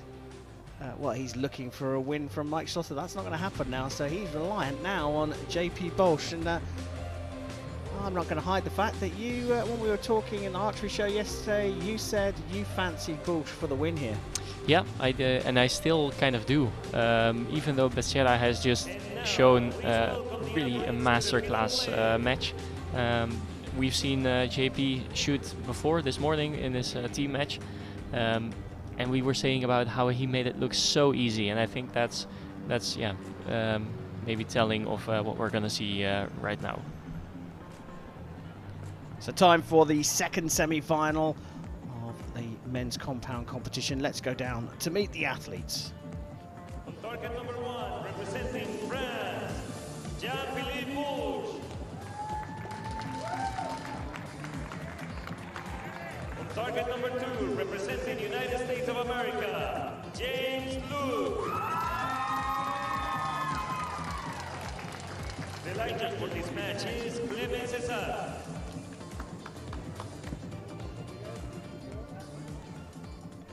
Well, here we go for this semi-final.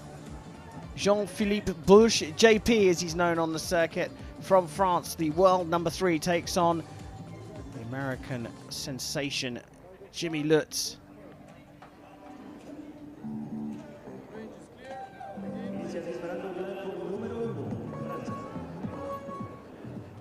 Time to find out who is going to face Miguel Becerra in the gold medal match and who will face Mike Schlosser in the bronze medal match. JP Bush to get this semi-final underway.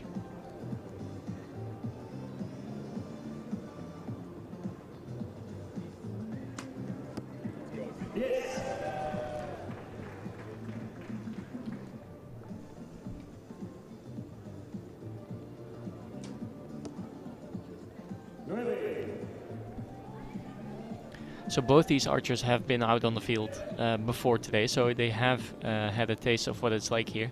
But now it's raining, and it wasn't when they were shooting, I think, or at least not as much. So the circumstances have changed a little. It's a different session. It was a morning session, now it's an afternoon session. The light might be different. So it doesn't necessarily mean that they have an advantage over the rest of the field in this case.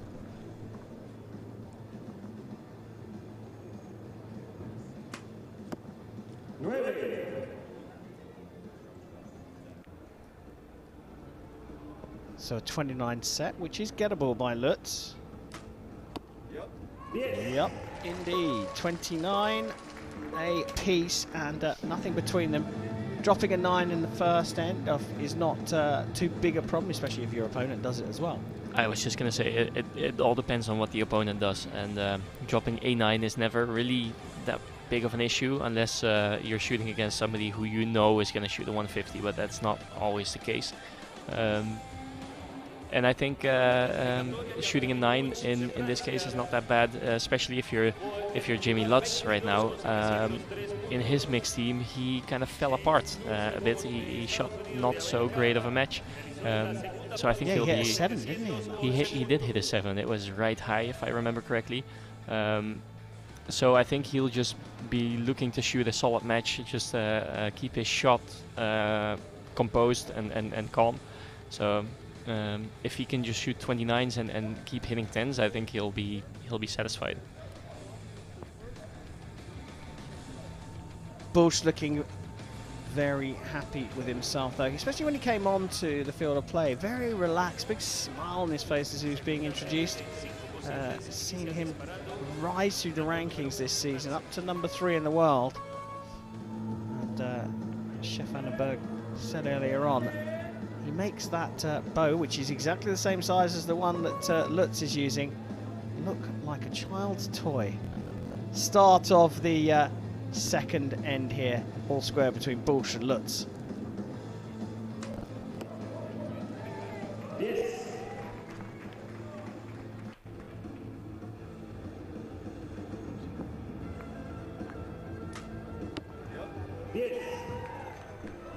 I think what might be helping James is that he has a bit more time on his hands now. In a mixed team match you get 80 seconds for 4 arrows, which translates to 20 seconds per arrow. Here you also get 20 seconds per arrow, but in between those 20 seconds, ooh, sorry, I had a bit of reaction there. No, not at all, because that is a big miss. We'll come back to that. Yeah. So rather than having 20 seconds per arrow, you have 20 seconds, and then you have the time that the other person's shooting to, put the arrow on your bow and prepare for your shot. So you have a little bit more breathing room.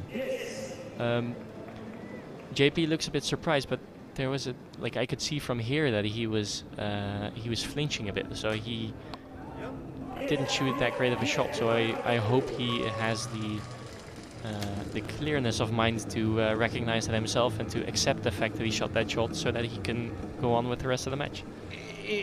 Look, let's just dissect that a little bit more. So there was a big movement in at full draw you're talking about. Yeah, so he was at full draw. At a compound, with the compound, you have a wall that you pull against, and he came loose from that wall, so he wasn't pulling against the wall hard enough, and you could see that there was a bit of motion before the release went off. I'm going to ask a dumb question here, Chef. You're used to those from me.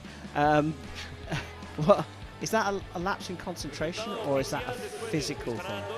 It can be both. I don't really have a feel for how cold they might be on the field there. With the rain going down on them, running down off them, they might just get cold, and yeah, colder muscles will have more tremor. So that might be the case, or just like you said, a lapse in concentration. Well, it's huge. Whatever way you look at it, dropping a 9 is not too big a deal, but putting it in the 6 means there's a 4-point difference between the pair of these athletes. Bush has a mountain to climb here in the Andes.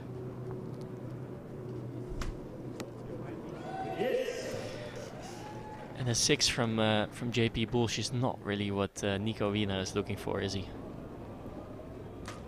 Had a smile on his face as we saw him in the break there. That's 1 back for Bush.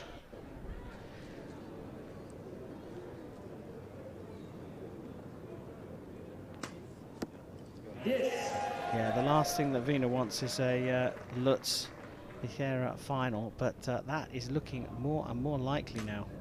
Yep, there you go.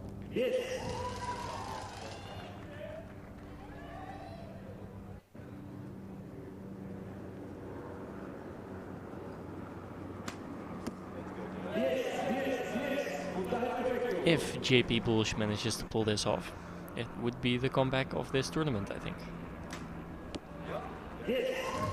But not with the way that James Lutz is shooting right now.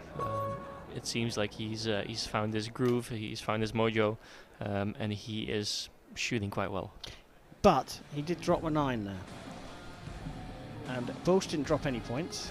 If he does that in the next 5 arrows, so gets 2 9s from Lutz and he stays in the 10, that last arrow is going to be a nervy one for the pair of them. Yeah, that's correct. So yeah, not everything is off the table just yet for JP Bush. Rather be in Lutz's shoes, of course, though. I think that's what you were suggesting. And, well, 1 arrow can make such a big difference in this sport. It doesn't affect recurve archers, perhaps, to the extent that it affects a compounder. Yeah, not as much, since you shoot a set system with recurve archery, so you have 3 arrows per set. If JP were a recurve archer, that was a good look at that 6. There was definitely some movement before the shot went off. If you're a recurve shooter, you can shoot a 6, and then just the next set you'll just start on 0 again, so you can recover quite easily. That's not so much the case with compound archery, where the score is cumulative and it will just be 15 arrows counted up. Well, here we go. End number 4. Bush has got 1 of the 4-point deficit back in the last end. He needs to keep up that momentum to give himself a chance. In this semi-final, a 10 is a good start. Yeah, and in all fairness, besides that 6 that he shot, his group is actually quite a lot smaller than the group that James Lutz is shooting.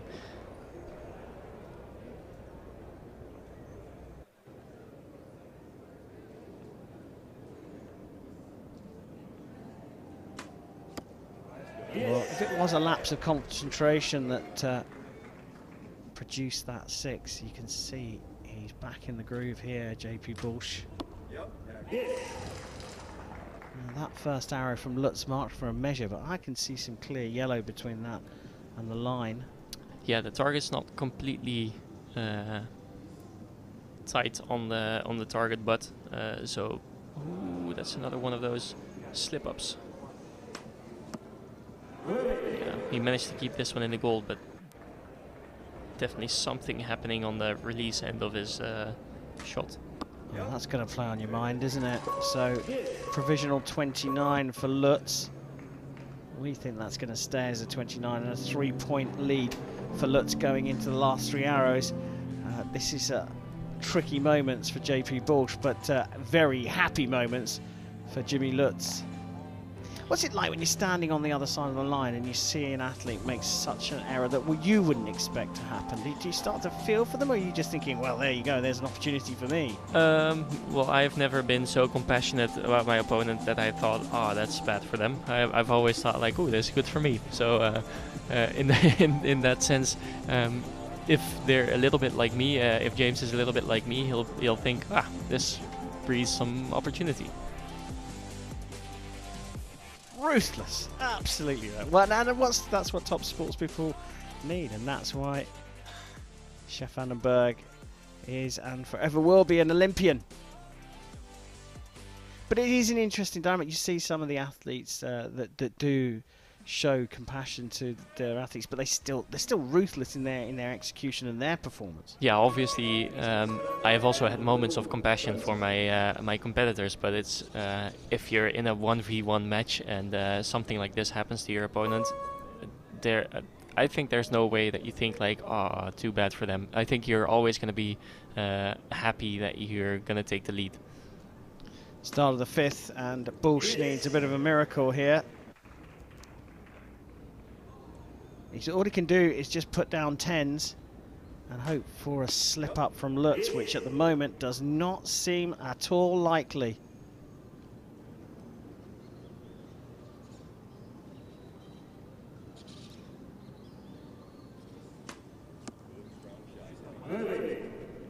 Yeah, we have seen the slip up from Lutz earlier today, but I think that was when he was pressed for time, and that's not the case right now. Yep. Yes. Looking very solid indeed, the American.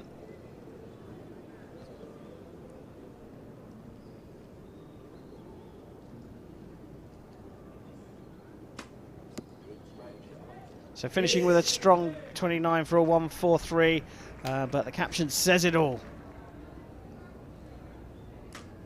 Yep, there it is. A perfect finish for Jimmy Lutz. What a way to finish things off after an error from your opponent opens the door. Well, you can't do anything about a perfect 30. And a 147 for Jimmy Lutz is a great score for the American. It's a nightmare scenario for Nico Wiener. He's got the two athletes that he did not want in the final here. Lutz will face Becerra, and that looks like it may well be the end of Nico Wiener from Austria's opportunity to go to the Hyundai Archery World Cup final in Mexico. Yeah, if our math is correct, this was the death blow to Nico Wiener's wish to get to the World Cup final this year. So, and I think I saw him pack his backpack a bit. So I don't know if he's going to sit and wait out for the rest of the finals, but yeah, I think his World Cup final is going to be done this year. Well, he's still there, the man on the right at the front of the screen. But this semi-final's all been about Jimmy Lutz capitalising on a mistake from JP Bush. And Lutz is through to the gold medal match here and has a chance to qualify directly for the Hyundai Archery World Cup finals by beating Becerra of Mexico. Coming up first, though, it will be Mike Schlüsser against JP Bush.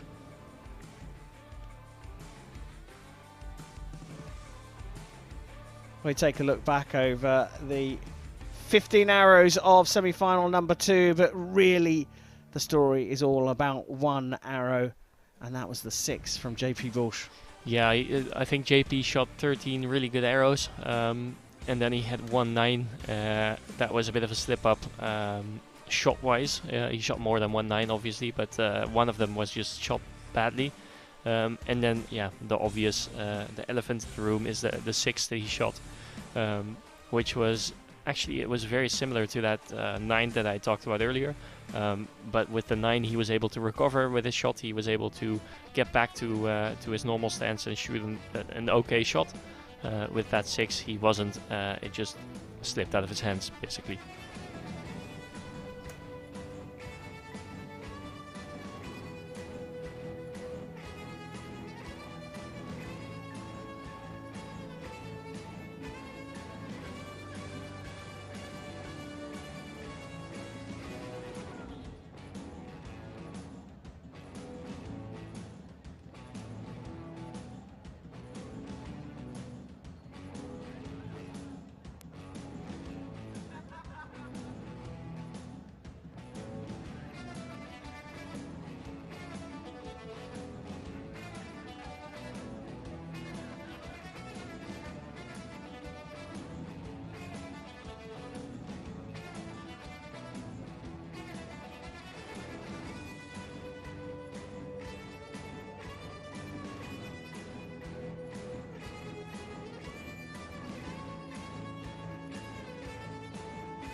Ladies and gentlemen, please welcome the coaches and judges to the field of play.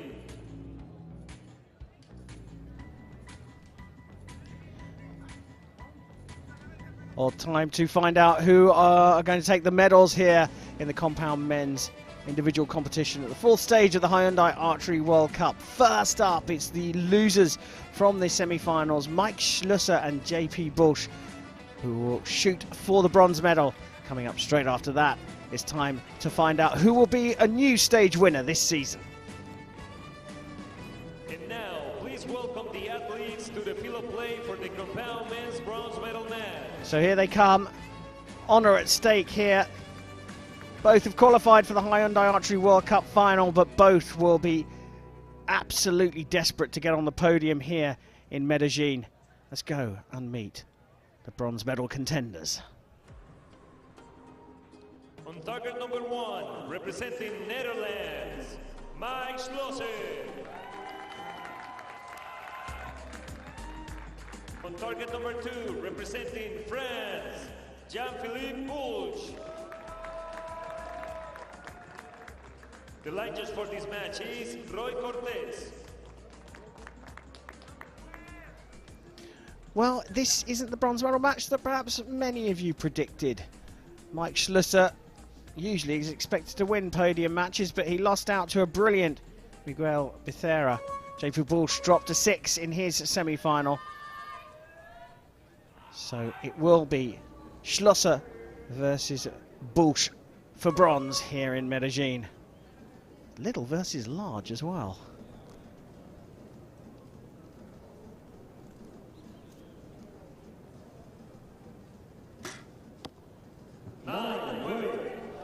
I was going to say little in stature, perhaps, but not in performance. But after that, he just shot a 9. So.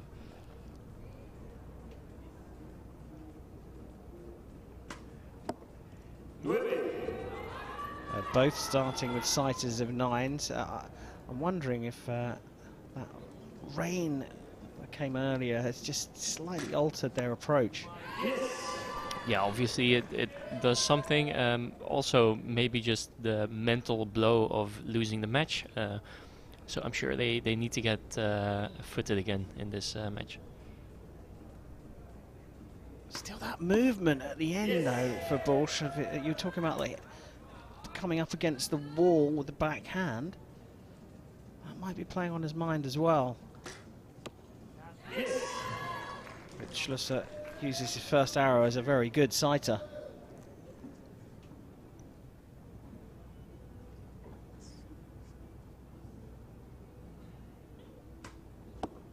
Yeah, he doesn't look as solid and as planted as he was this morning in the team match when we were discussing how easy it all looked for him. I think the fact that he shot that 6 and it seemingly he just lost control with that 6. Maybe that's playing some mind games right now. You mentioned about the losing semi-finalists having to sort of pick themselves back up for a bronze medal match. So arguably the toughest match in the world, but also arguably the most important if podiums are your thing. So it's a different kind of pressure to handle. Yeah, I've always found it very difficult to shoot a bronze medal match. I've always found the actual finals that I was in easier to shoot than the bronze medal matches. That's maybe why I've had a lot of 4th places rather than podiums. But yeah, it's all or nothing at this stage. So you're shooting for either a medal or nothing. And that 4th place is easily forgotten after some time. Time for the second end of this bronze medal match, all important for these two. We talked about the pressures, we talked about how much of a struggle it is to come back off losing a semi-final. Schlosser and Bush have both shot 29s in the first. Time for the second. Yeah, and it seems like in contrast to the last couple of shots that Mike shot in the semifinals, he's now relaxed again, and he's just letting his shot happen rather than making his shot happen. And that's, for him, that's a better way to shoot. And I'm sure he knows that. He knows that better than I do, probably. but there's always that mental aspect of trying to make the shots happen the way you want them to happen, and also hitting the middle, because you can wait for the shot, but you also have to be clear-headed and try to hit the middle. To my untrained eye, it looks like it's a slightly different situation for Bush. Bush now conscious of that being at full draw and just taking that little bit more time at full draw, not going quite as fast as he was earlier on. Yeah, and not really as smooth as he was before. Before it looked like he was spreading butter on a piece of toast, and now it's all a bit more static in a way. Well, perfect from Schlüsser. Yeah, there you go again. Yeah, puts pressure on him, but somehow, just by holding on that little bit longer, again, to my untrained eye, it's giving him just that little bit more time and a little bit more leeway. Yeah, but this shot, he had another one of those. Yeah, I wouldn't call it a flinch, because it's not like a sudden thing. It's just something that happens, and then he has to recover from it. And this time he did successfully recover and shot an X, actually. But yeah, there's something going on that I cannot really put my finger on, that makes JP lose some confidence, at least.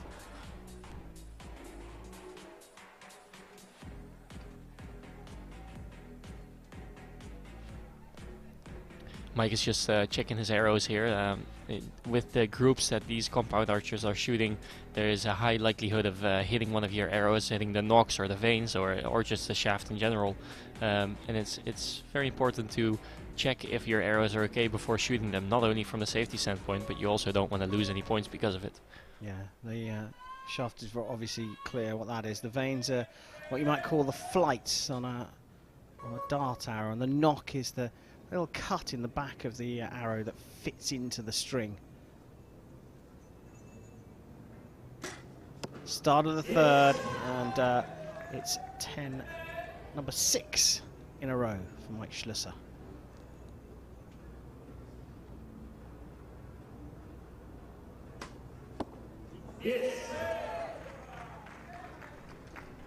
Yeah, so we're seeing two different shots here from JP.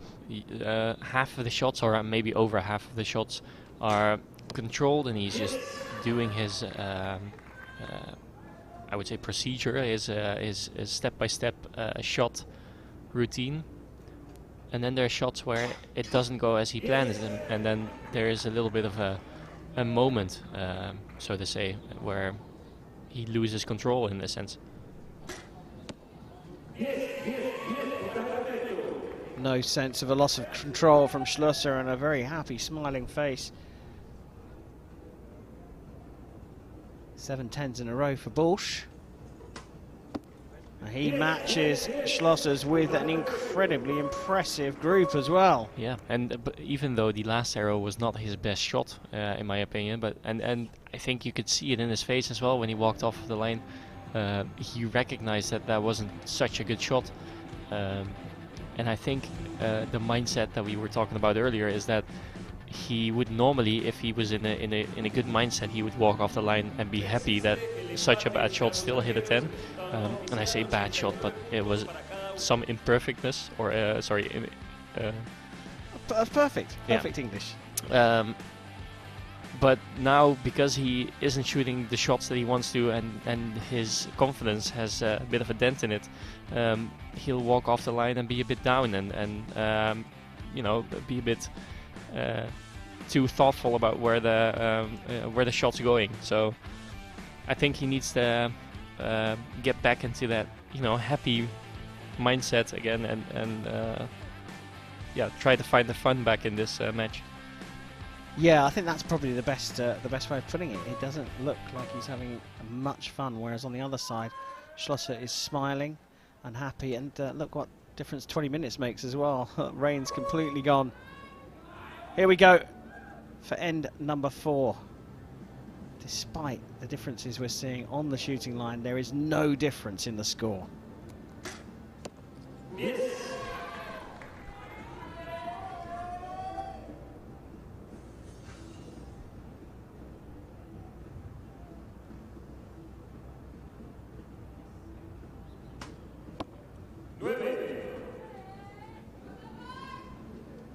that was more of the reaction that I was looking for. Just acceptance, a little bit of analyzing, just seeing, looking back at the shot and thinking, okay, it went into the 9, but why? And then realizing, okay, I did that.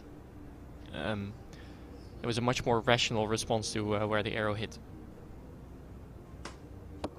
The demons you archers face on that shooting line.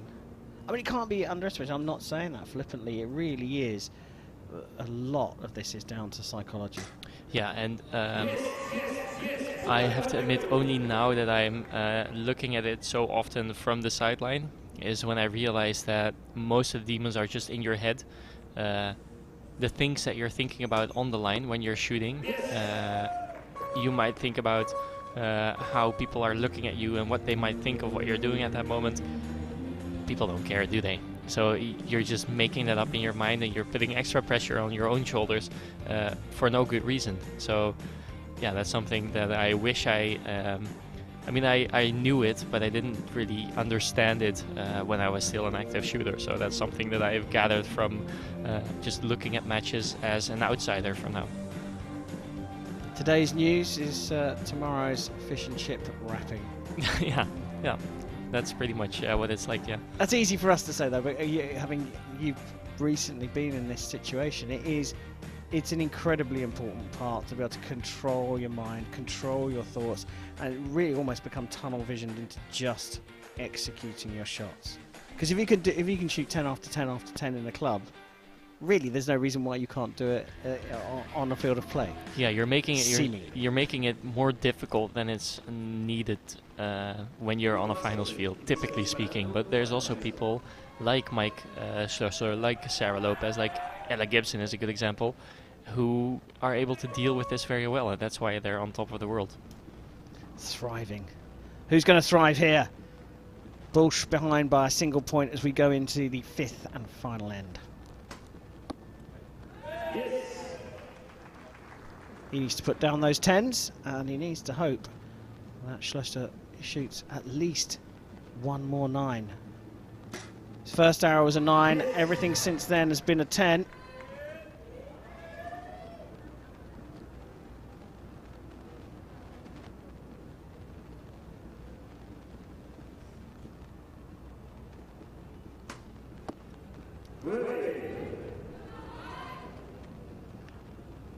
And that 9 has a feel of the match going towards Schlosser. A little bit of a reaction from him afterwards. Yeah, just checking with his coach if it's low or if that was just something that he made up in his head. Well, a 147 is a phenomenal score when the target is total potential target is 150. Schlosser for a 9 for the bronze medal. Oh, big flinch from him.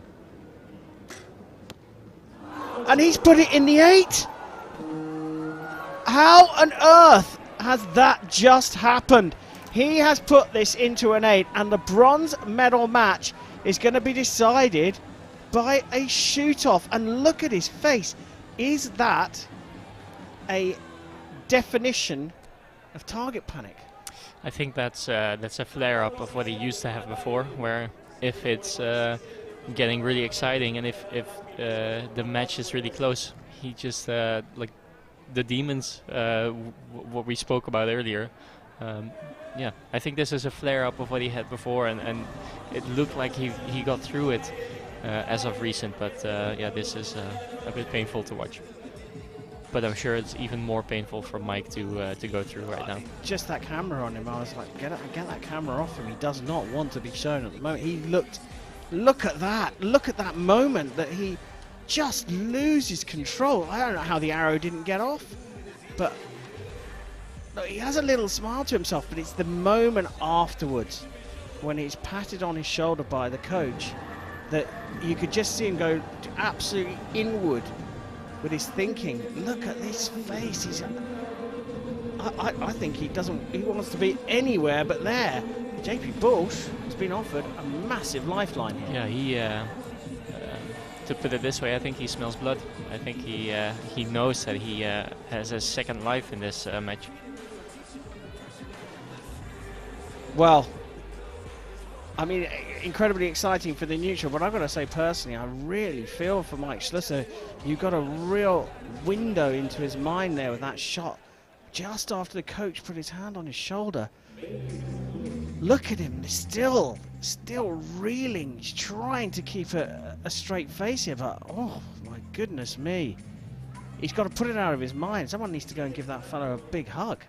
Yeah, well, there's nobody who can or is allowed to do that right now, but yeah, I'm sure his wife is there, and I'm sure that she'll be there to give him some consolation.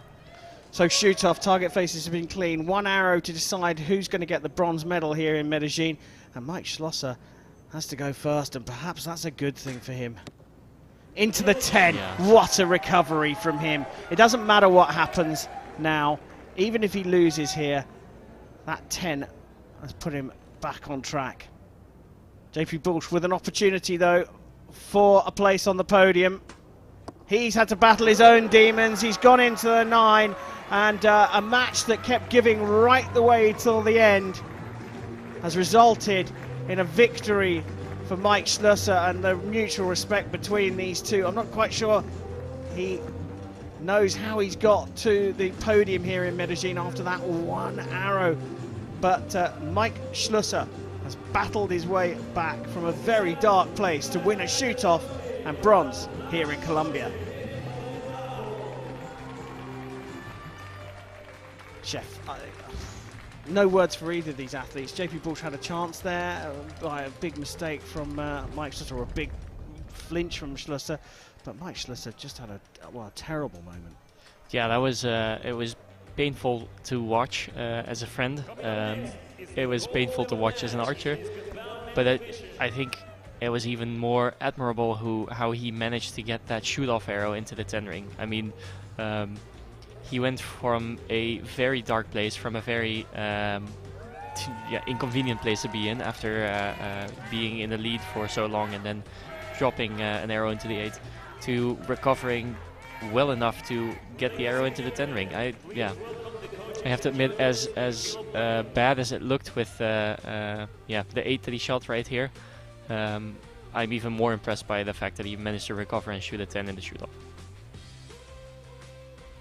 Well, for the neutral, and for those that perhaps aren't as familiar with Mike Schlosser as you are, great entertainment. Yeah. It almost seems cruel to say that when we look at the replay of that moment, but it truly was. This is what sporting moments are all about. Welcome the athletes to the field of play. Time to go for gold here in Colombia. It's time for the men's compound gold medal match. The final chance to qualify outright for the World Cup final. Let's find out who the contenders are. On target number 1, representing Mexico, Miguel Becerra.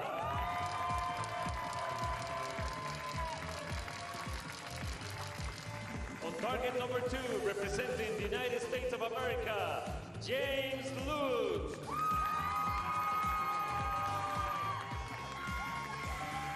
The line judge for this match is Clement Cesar.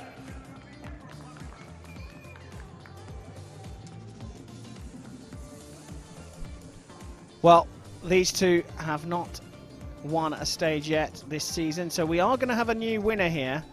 What pressure there is on this match, because one of them is guaranteed a place in the Hyundai Archery World Cup final. The other will have to wait to see how the rankings pan out, but our maths suggests that the winner goes through, the loser ain't going to be in Mexico.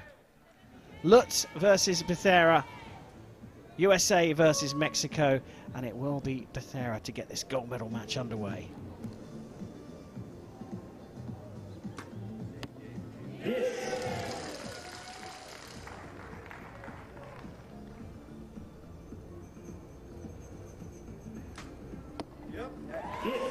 And although these archers are not as regularly seen on the final circuit as some other archers we've seen today, there are no small names. Becerra is won the World Games as of recent, and James Lutz was the world champion from 2019 in Den Bosch, I think.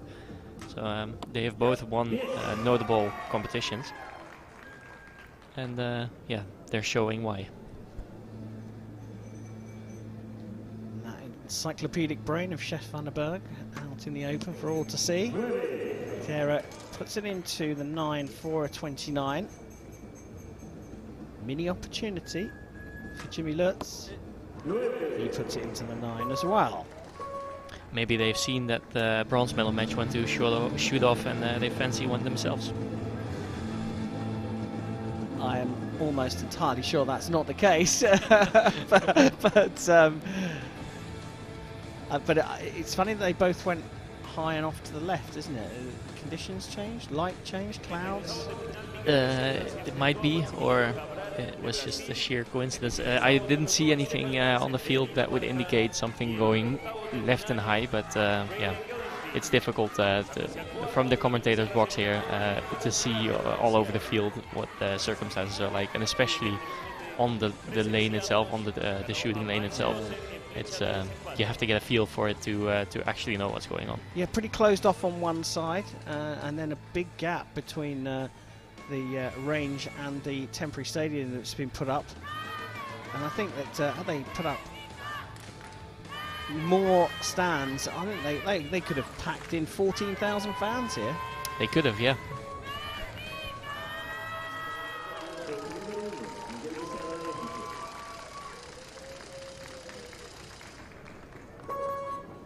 Mexicans in the crowd, getting right behind this man here. 29 apiece.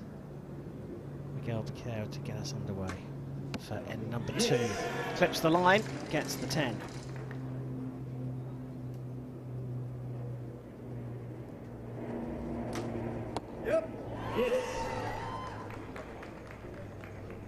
So the way James is shooting with his thumb trigger is also the way that Mike shot his last arrow, but like I said before, James does it on purpose. Sorry, I got a bit distracted there. Did we just see a miss? Yeah, it was left high on the target. It was on the target, but not on the scoring zone. Well. This compound Saturday has delivered almost everything you can possibly imagine. A miss from Becerra in the gold medal match, and I'm afraid that Jimmy Lutz really just has to put his arrows into the target here. It is, well, what a distressing thing for Miguel Becerra to have happened to him. So much so that it sent even Chef van den Berg off kilter with his line of thought. I even forgot what I was talking about. Look, there it is. How's that happened? That's a very good question. I wasn't really focused, to be honest. I was talking about something else, and then I completely missed, like he did, what I was doing. Well, I can remind you were talking about the way that Mike Schlosser shot his final arrow, comparing him with the way Jimmy Lutz shoots, and then talking about the differences. But we'll come back to that, because this is an important moment here. Can he recover from this? Perhaps, but not really. I mean, I find it very unlikely that James is going to miss another, what is it, 9 points to draw level. And then even if he does, Becerra has to shoot only 10s. So it's, yeah, highly unlikely. But likelihood very, very small. It's going to be interesting to see how he handles this. I mean, in some respects, the pressure's completely off. He can't win. But in other respects, he's going to have that playing through his mind. That's a gold medal match, and he's missed the target. He starts in number 3, Miguel Becerra. This is going to be a measure of the man's discipline, mental discipline. Jimmy Lutz, of course, also has to stay in control of his mind. He can't possibly think this is already over. That's the way that Becerra can get back into this. Exactly, yeah. If James just loses focus and thinks that it's all over, he might have a chance of shooting a really bad arrow. So I think he needs to stay focused, stay on task, and just see this out till the end. Well, if anything, it looks like the American has been buoyed by that. He can relax, and now he's just putting it into the X ring.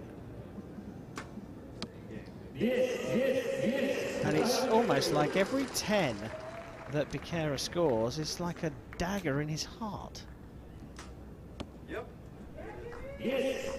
Well, every 10 is it could have been, because he's shooting so well, and if he would have just had that arrow in the gold, he would have at least been tied with James Luss right now. So he might be thinking like, yeah, I might be shooting these 10s, but what's it worth? Well, I think you've summed up his look absolutely spot on. It's a very emotional Final Four here for the compound men. It certainly is. The bronze medal match resulting in a very surprising shoot-off with a bit of target panic from Mike Schlusser, and we've had a miss here in this match from this man here, and as you said, Chef, otherwise he's shooting nearly perfectly. Yeah, and in the second semi-final, from the top of my head, we had a 6, which is also something we rarely see in compound men shooting or compound shooting in general. Yeah, spot on second end of the Busch-Lutz match. Busch put it in the 6th with his second arrow. It's I mean, it's great for the independent neutral spectator, but you've got to feel for these athletes. I don't think I've ever seen that in the years I've been commentating on this sport. Yeah, I have seen arrows go astray, but this was yeah, difficult to say what it was exactly, but it just seemed like a lapse of concentration, and away it went. Whereas I've seen misses before when it was either equipment failure or stormy weather. That sometimes happens, but yeah, this was a very odd arrow to see miss the target. Well, both shooting 10s at the start of the 4th. Becerra has recovered from that miss to shoot 6 10s in a row since then, but Jimmy Lutz is in the driving seat here. Yeah, he wasn't too pleased with that shot, but he hit an X, so I don't think he has a reason to complain too much. Yeah, and Becerra is just, he is proving that he can really shoot really well, but that one arrow is just a bit of bad luck, maybe. Just incredible, yeah, bad luck. Like you say, potentially a lapse of concentration. It'd be really interesting to find out what it was that resulted in the miss. But both athletes since that second end have shot perfect 30s. You got to be thinking that you're going to have a decent mental coach to sit down with Becerra after this and talk him through how to just come back from this completely.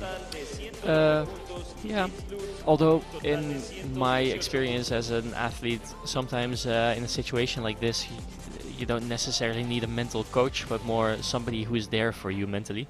So it doesn't necessarily have to be a professional. It can also just be somebody you trust, like your partner or a family member, where you can just, talk about what happened and get rid of some of your emotion.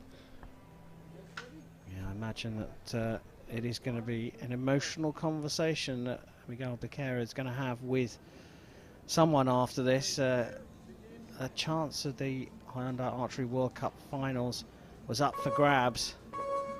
We go into the 5th end, and the 9-point margin remains exactly as it was after that miss. Miguel Becerra from Mexico will shoot first in the 5th.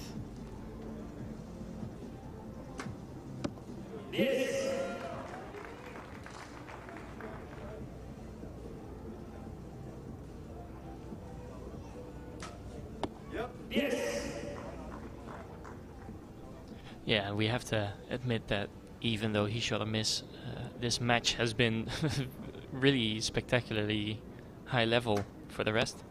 They've shot 1-9 each. No, James has shot 2 9s, I think.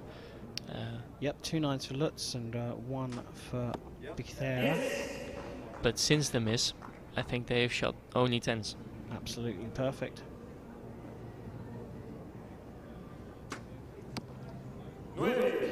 Nine just to finish things off. 138 equal score.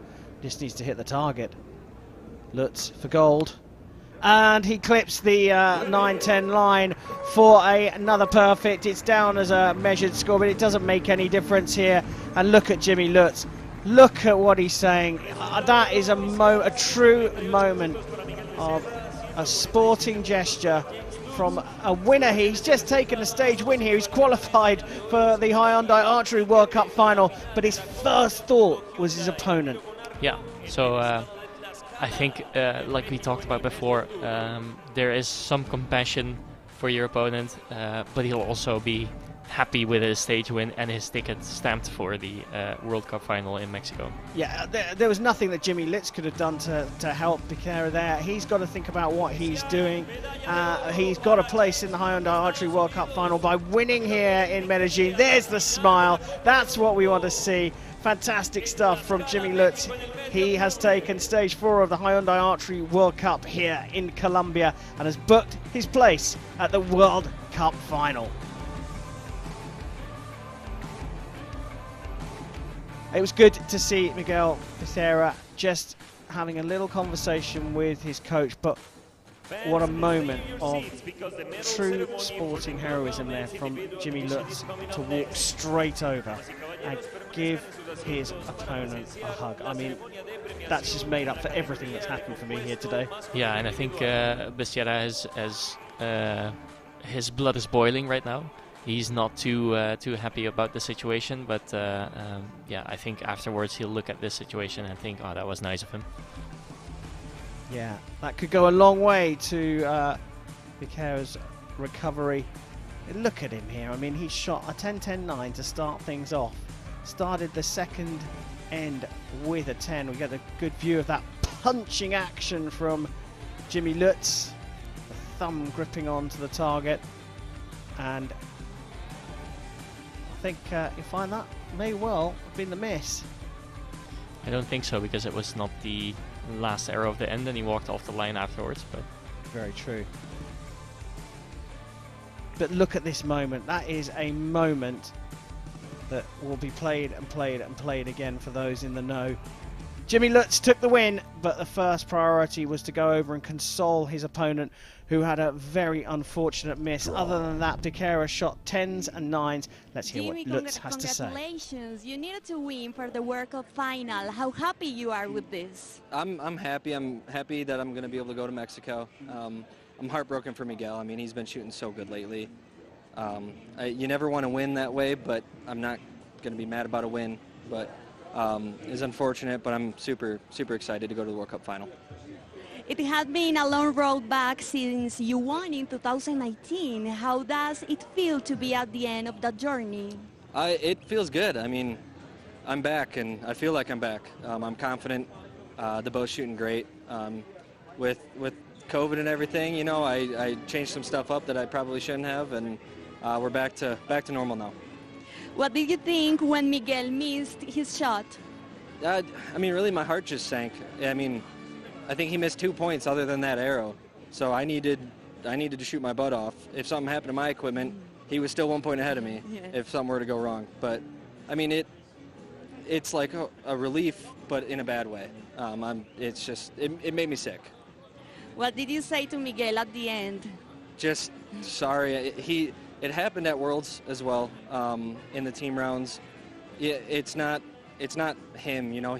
We've seen how good he's been shooting lately, especially. You know, it's something that happens in our mixed team today. I shot a big 7. You know, it easily could have been off the target. So with what we're doing here, every millimeter matters. And yeah, I feel so bad for him, and I mean I told him that. So. Thank you, Jimmy, and congratulations. Thank you. Appreciate it.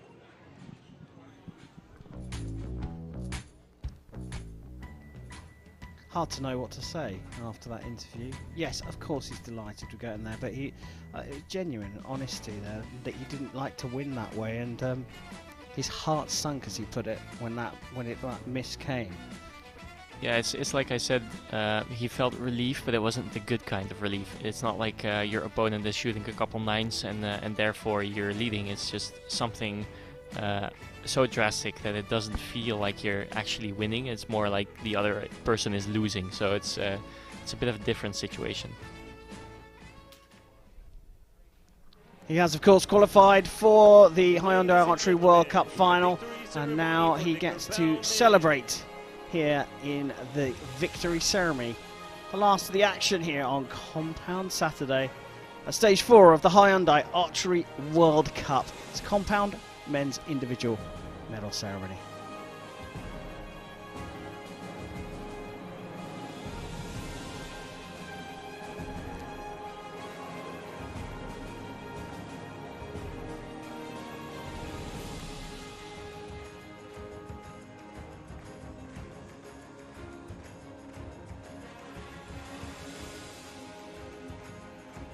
Medals will be presented by World Archery Vice President Maria Emma Gaviria. Gifts will be presented by Medellin Council member Carlos Romero.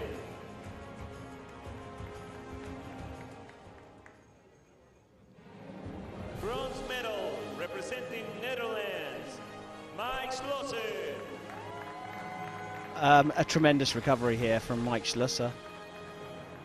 He had a big wobble with his final arrow. He needed an 8 for a shoot-off. When Mike Schlosser needs an 8 for a shoot-off, you expect him to win. But he shot an 8 and then came out and managed to win a shoot-off against JP Bush in the bronze medal match with a 10. Measure of the talent that is Mr. Perfect.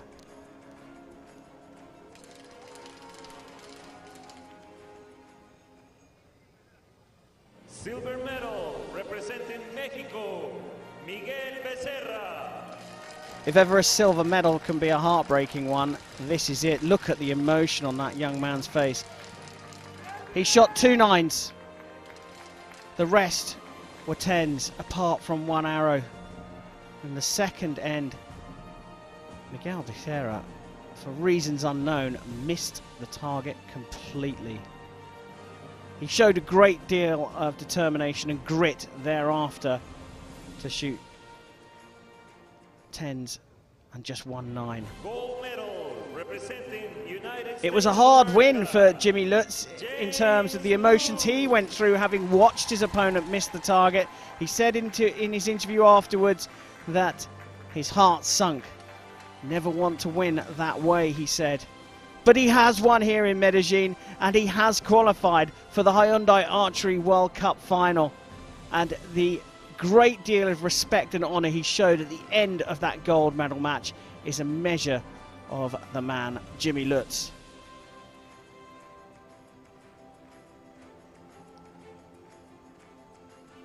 And you can see the respect he's still showing on the podium. Ladies and gentlemen, He will please now stand hear for the national his own anthem national of the anthem. United States of America.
Ladies and gentlemen, Well, there we have it. Compound Saturday is done here. Jimmy Lutz on top of the podium at the compound men's individual tournament from Mexico's Miguel Becerra and the Netherlands' Mike Schlosser. Bags of drama, and it just built and built and built. The men's competition was full of the good and bad kind of drama. We take a look at the world rankings at the end of the 4 stages. The stage winners, Schlosser, Girard and Lutz, all qualifying directly for the finals, along with the ranking qualifiers, Fullerton, Bush, Pizarro and Gelantine, making it 2 Americans in that final in Mexico. And they will be joined by a host nation placed athlete, which we don't know yet, but we will find out soon, I am sure. Chef Vandenberg, it was a session that just kept giving. I mean, it started brilliant today with the team competitions, but of the finals, the final 4s we've seen, what's your highlight? Well, again, there were a lot of highlights for me, but if I would have to pick one, I think I would pick aptly timed Sarah Lopez shooting a 150 again after such a long time of trying to negotiate her form and trying to get back into it. So and it was a good 150 as well. So that was my highlight for the session. Well, it's a 3rd stage win for Ella Gibson, who had to beat Lopez in the semi-finals. It was an all-Mexican 2nd semi for the women. Quintero against Becerra.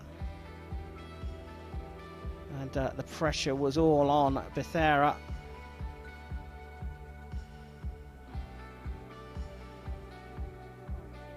Daphne Quintero making it through to the women's final.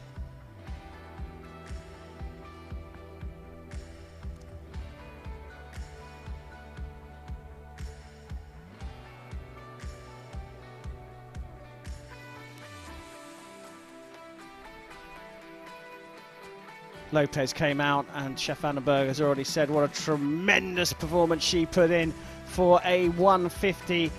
At any point, that is a great thing to achieve, but on a podium in front of the TV cameras, a 150 is something very, very special. Then it was down to Ella Gibson and Quintero in the final, and the rain started coming down. The British archer handled the conditions a little bit better,